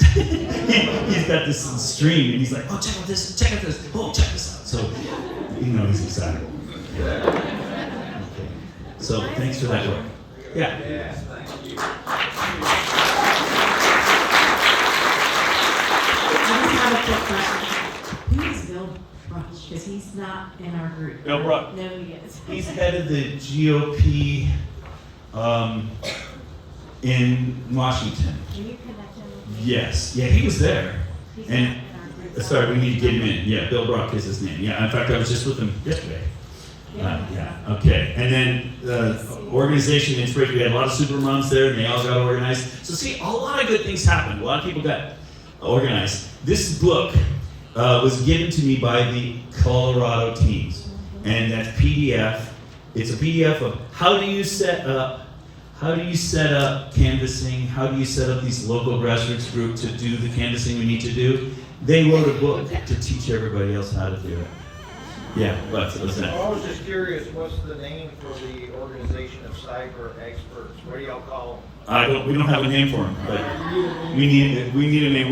They're under the radar, right? We're not telling you who they are. But our super moms are going to save our country. That's what I would say. All right. So, and what about the PCAPs? I already told you about the PCAPs. They could come out any day. And Lindell was even just saying, he says, I don't care to put me in jail. I'm just going to dump them in the bottle. They're that close. We're that close to it happening. So I don't know when it's going to happen or how it's going to happen. There's this interesting thing. It's the Cybersecurity Act of 2015 something. I don't know what it is. But there are several organizations around the country that are allowed to receive that kind of information and allowed to inspect it. So one strategy is just to give it to them. Another strategy is to give it to Congress. Yeah. But it's just sort of like the audit thing. Yeah. The thing is, as soon as you give it away, it's like it's out of your control. It's why I don't like the audit strategy for the first step. I don't mind audits, I really don't. I just don't want to give away our power immediately to somebody else. I like the canvassing strategy first because you build a movement. Everybody who's canvassing discovers phantom voters and tells their friends, and you're building a movement, and then you're also equipping the audit strategy. So I have nothing against audits, I just think they're not first, they're next, if that makes sense. Anyway, I know, I'm gonna hurry up. Okay, I'm gonna tell you, okay, I have to do this. I know I'm running late, huh? I know. I know. Just don't want to get kicked out. Okay, if they kick me out, I'll pay for the rent. This is where I can't. All right, here we go. How the elections are being stolen. So this is essentially how our elections are being stolen. Before the election, they decide what they want the outcome to be. Okay, so, and you couldn't make it 90% Biden and 10% Trump. Nobody would believe it, right? So there's a margin in there that people will believe, and they've been telling us for decades, incorrectly, that we're evenly split as a country. And so they try to make it like 53-47, something like that, let's say. So, but to do that, you need to say, okay, we're gonna try to make that our target. There's no way we're gonna win that state, no way we're gonna win that state, but we gotta win this one, or we gotta win that one. So then they do polling to find out where they are, which is the big mistake they made in 2016, because they believe their own polls. They believe their own polls in 2020 too, which is why some things happen. But anyway, let me keep move on. So you decide which one to be, and that's right, and then they regulate that at the county level. Every county is where the numbers are regulated. So it's decided at the state level, regulated at the county level. And what they do is they inflate the registration databases. And I finally got my first look at some of your registration databases today, this morning. And John, wherever you are, John, did a bunch of previous work for me, thank you, which allowed me to quickly show you some graphs today. I think I have some issues that we have to work out still, but for the most part, it's gonna work, you'll get to see it. Okay, so anyway, the registration databases, they inflate the registration databases, and the reason they do that is because it gives them a credit line of phantom voters. Think about it. Most of the states maintain a list of people that have died, who've moved away, who are inactive, and they take them off the rolls. What they do is they just put them back in, and then you can put in a ballot for them. Does that make sense? So you just have to decide how much you need. Yeah, your hands up, sir. They. Yeah, they're technocrats, Soros, the cabal, yeah. We subpoenaed, in Pennsylvania, we subpoenaed the records on who was getting into the registration databases. It was the Hillary Clinton campaign, Rock the Vote, and 30 of their partner organizations in Pennsylvania. So, you could FOIA that here. We could say, who's getting into your database? The problem is hackers don't like to give away their identity. And some states, in Pennsylvania, they were legally given access. And in your state, I don't know if you legally given access to your people. So anyway, that's what happens. Then you program the machines before the election. We've known for quite a long time that they're hackable. This is an article from 2018. Scientific American is predicting chaos in 2020 because the machines can be hacked. In Absolute Interference, the movie, they had Amy Klobuchar saying, "Oh yeah, 2016 was stolen. These machines are all hackable." And so it's, of course they are hackable. Of course, you program ahead of time. During elections, they monitor it. The reason you monitor it is because you need to know how your prediction's working. If your prediction's not working the way you planned, you got to stuff some more. That's why everything had to stop at 11 o'clock, because they underpredicted, and had to go in and stuff a whole bunch more phantom voters, and then vote for them. In Michigan, where I was on the DePerno case, we subpoenaed the Secretary of State. Well, let me just back up. On 11 o'clock on election night, they added 155,000 voters at 11 o'clock. New unique voter IDs. We subpoenaed the Secretary of State for the names that go with that. And she said, okay, yeah, well, by law I'm required to give that to you. It'll take us about 2 years. That is the walk list right there. You walk that list, those are going to be they're all going to be phantom voters, right? There are more, because before that they'd added 350,000 others. So that's 350 plus 150, that's 500,000 phantom voters in Michigan. Okay. And that's before we even get into the regular voting. So of course Trump won Michigan. Okay. So, and then after the election, you have to do the cleanup, because if you stuff a bunch of phantom voter IDs, you have to pair them up. Colbeck calls that the eHarmony.com. You have to combine the voters with the numbers. So the whole point, though, is that the whole time there are algorithms going. There's computers. Computers don't do anything by themselves. Every step they do, you have to program. I'm a programmer, I get this. So that's another thing that's kind of unique about me. I love math, I love elections, I love epidemics, I love programming, I love electronics, I build electronics for a living. It's like everything about this is like me. So it's like I can figure all this out because I'm just thinking like me. It's just who I am. Okay. So the whole point of an algorithm, though, is don't be afraid of that. It's just like a recipe, right? It's just a set of steps that you do, and we like the name algorithms because it usually means they're equations too. So let me just give you a really simple way, and then I'm going to cut to the chase because I know we're running out of time. Imagine that you have this 20-sided die and you roll it 83 times. Okay? You roll it 83 times. And you get this list of numbers. I'm not showing all 83 of them, but you get the idea. You just keep this. And then you go over to your next county over. Let's say you go to Greenfield. And you roll it 83 times again, and you get this exact same set of 83 numbers. Is that real? No. So you can recognize an algorithm like that, right? When I go and I show county clerks this exact same calculation for their voting rolls, it's the same thing, it just doesn't look like it. They say, well, show me the evidence. That's evidence. Okay, that's huge evidence. So for math geeks, we're just like, well, duh, we're done. You don't even need to do canvassing. We're done. We know we need an audit already. But people need the canvassing. It's like the convincing thing. So imagine if you go county to county to county, and it's always the same 83 numbers, all 46 of your counties. You know that's not real, right? So then you go to the next state over. Let's say you go to North Carolina. Now it's a new set of 83 numbers, and that's the same in every county. And then you go to another state, say Pennsylvania. I'm going north. Go out to Pennsylvania. It's a new set of 83 numbers, and it's the same in every county. That's not real, is it? And you know it's being decided at a state level and regulated at a county level. That's exactly what's happening in our elections in every state in our country. And I've done over 30 states now. All right. Okay, so I know. These are data. This is the 2010 census.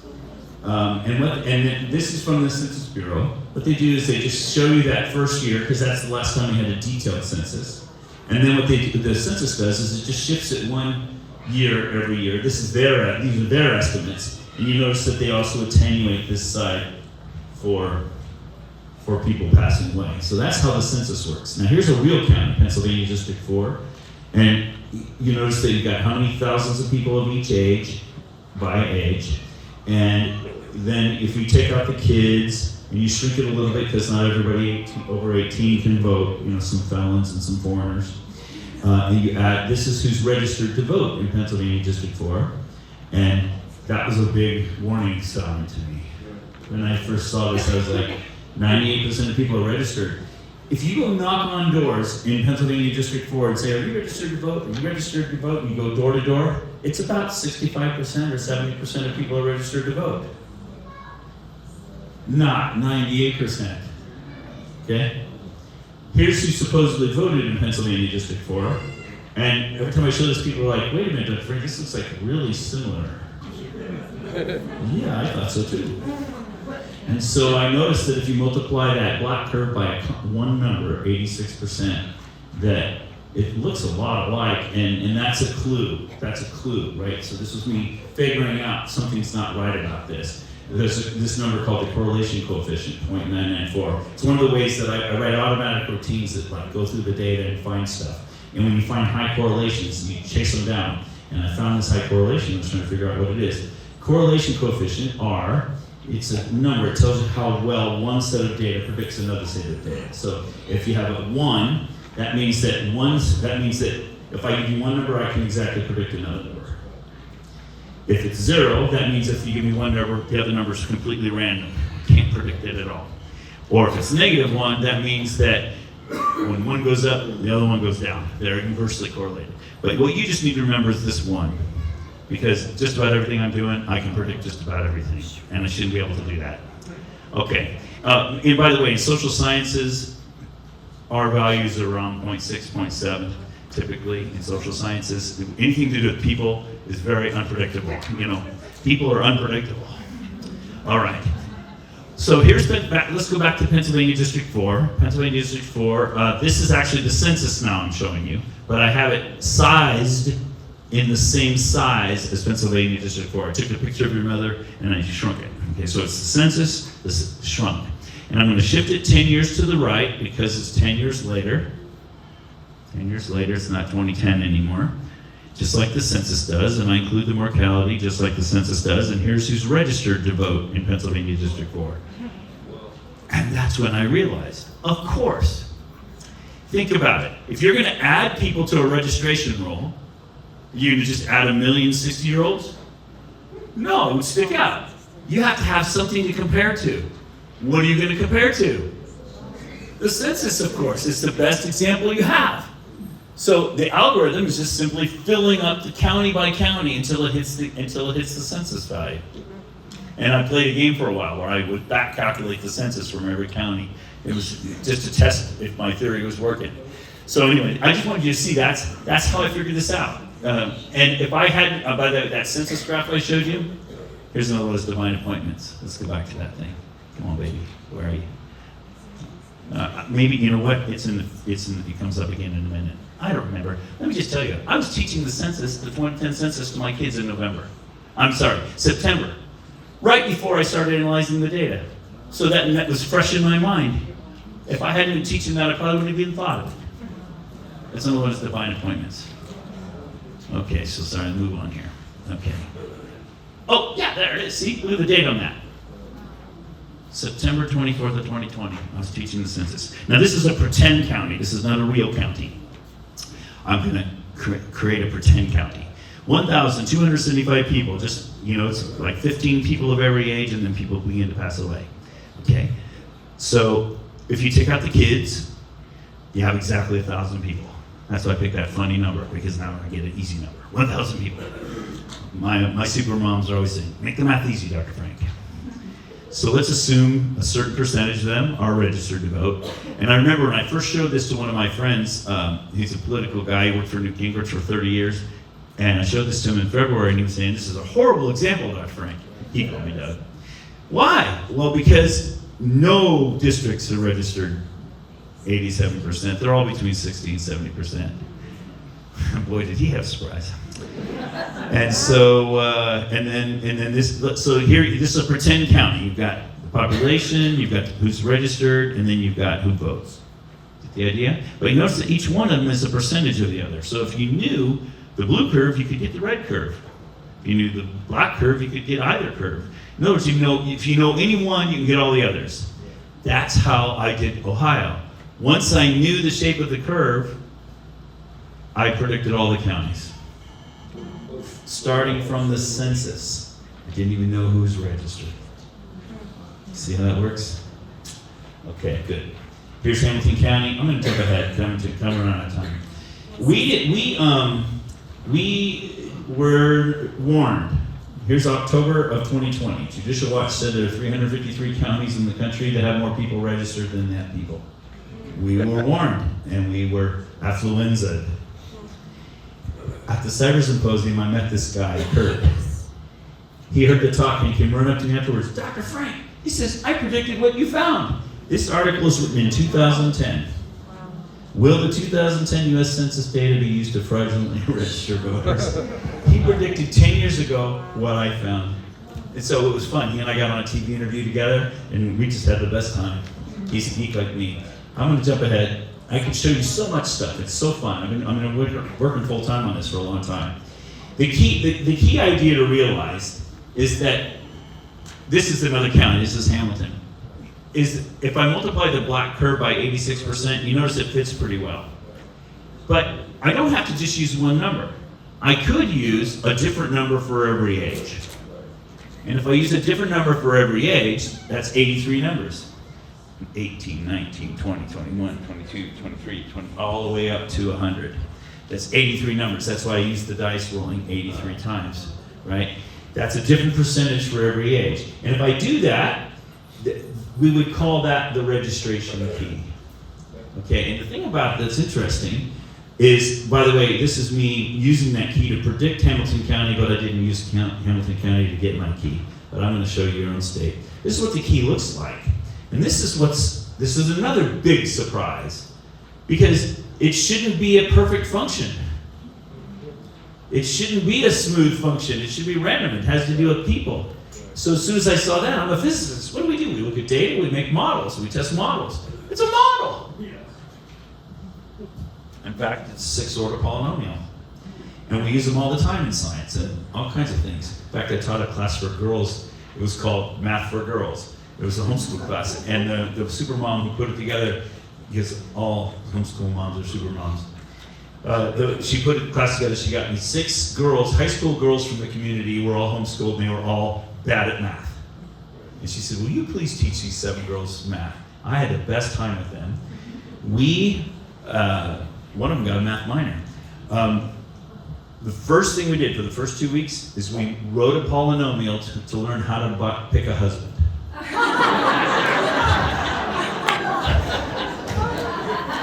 And I had them from then on. They knew why they were learning math.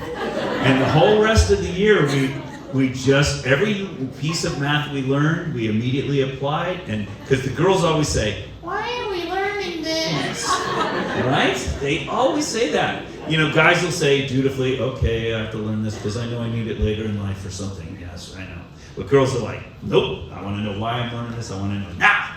And so we did that. That's how we did that class. It was a fun class. But anyway, polynomials. If you take that graph that I showed you, and you were to right-click on it in Excel, up comes this interesting little window. You add a trend line, and one of the ways you can fit it is with what's called a polynomial. And if you click that, and then there's this thing next to it called order, and it's a little drop, and you click on it. You know when it goes bigger or smaller? It stops at 6. It stops at 6. It doesn't go any higher. And I have found a 6th-order polynomial in every state in the country that I've looked at so far. So America was stolen by a Excel spreadsheet. It's amazing. So anyway, here's your key. Here's your key. I just calculated this today. I should say today. Yeah, it does. I did this in the airplane flying here. That's what your key looks like. So it has an interesting shape. It's a 6th-order polynomial. So what I'm going to do now is I'm going to show you all of your counties, all 46 of them, using one key to predict every county. Make sense? So the blue curve is your population of, this is the first one in the list, right? A. So that's why I used it. So blue is the population. Black is supposedly who's registered. No. It's full of phantom voters. 85% of your people are registered? Nah. The red curve is who's supposedly voted. And that light blue curve underneath it, wait a minute, I did something. Yeah, okay, there's the census. I went to the trouble, I might as well use the slide. Okay, and there's the registrations, and then that's me predicting how many ballots of each age would be turned in.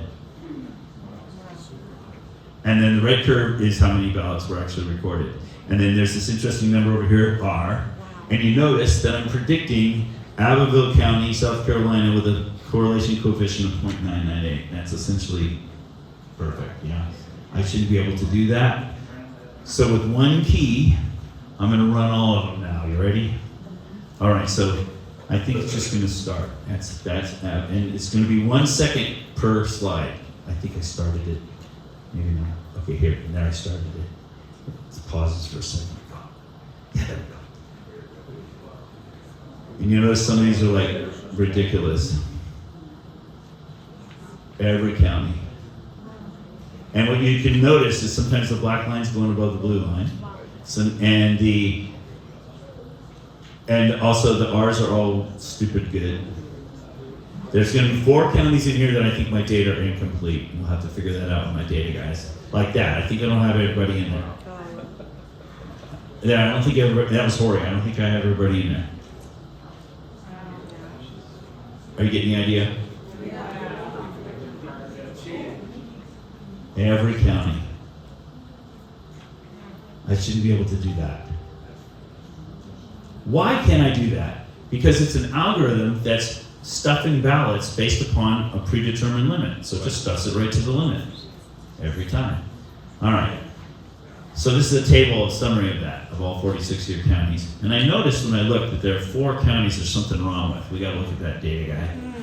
I think there's something wrong. I think I didn't get all your data somehow. When it got transferred to me, I think it's missing. But anyway, so you guys are experiencing this in real time, yeah? And that's an example of one, right? Greenville County. It's like, it's something wrong with that. What's your population in Greenville? This says 400, the 18 plus population is 403 according to the census. So anyway, I think something's wrong with this. We have to figure this out. Anyway. That's probably the real one. That's probably the real one. And then also, this is the worst fit of all. And by the way, it's a college town, I bet. Is it a college town? Yeah, because when you see a big bunch of kids like this, and notice that there's too many votes in the kid area, so I'm guessing that's what it is. But anyway, I don't know for sure. That's the first time I've ever looked at the data, so you guys are looking at it with me real time. The average R was 0.996. That ain't natural, buddy. Those ladies came to the bar one day at one of my. And I asked them. I said, "Are those natural?"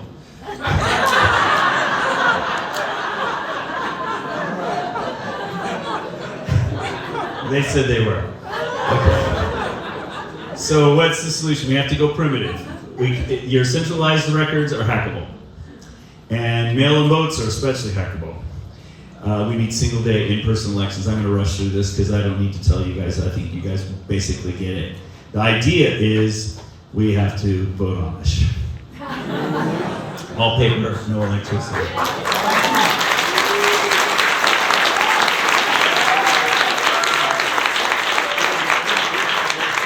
I won't tell you this story. It's a simple metaphor. You can go on my Rumble channel and see this. My Rumble channel is called Dr. Frank. It's a simple metaphor about blonde hair that helps you explain the election, and even blondes can understand it. And I mean that affectionately. My wife's a blonde. Okay. All right. So anyway, how about if I have to do one more thing. Yes. I'm a firm believer in the people. Lincoln said this. If given the truth, they can be depended upon to meet any national crisis. This is a national crisis. The great point is to bring them real facts. That's what I'm doing. We have to remember that no one's coming to save us. We are the people we're waiting for. That politicians don't start parades, they join them. We have to start the parade ourselves. Yes, we have to be the parade. Each one of us has to make our own stand. All right, so I'm a physicist. So I like doing this little demonstration. All right. This is a cool demonstration. All right. And you have to experience this in person. It doesn't work on video. If you saw it on video, you're in for a surprise. Okay, so here we go. This is just a piece of aluminum. Got it at Home Depot. Okay, piece of aluminum. And I just put a little bit of rosin on it. So if you like violin or something. So here we go.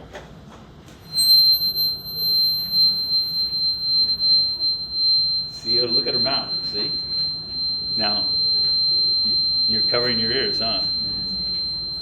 I can make that worse. So, this is America. This is the truth. You have to make it unbearable. You have to make it unbearable. If you just roll over, we're not going to get anywhere. You have to get loud. You have to resist. You have to not take their stupid shots. You have to not wear their stupid masks. You have to not vote their stupid way. Okay? We have to take back our country. There you go.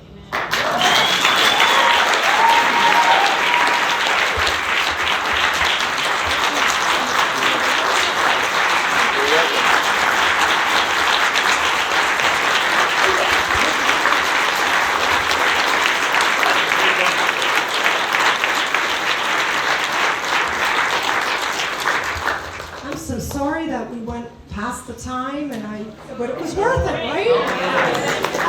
Excellent presentations.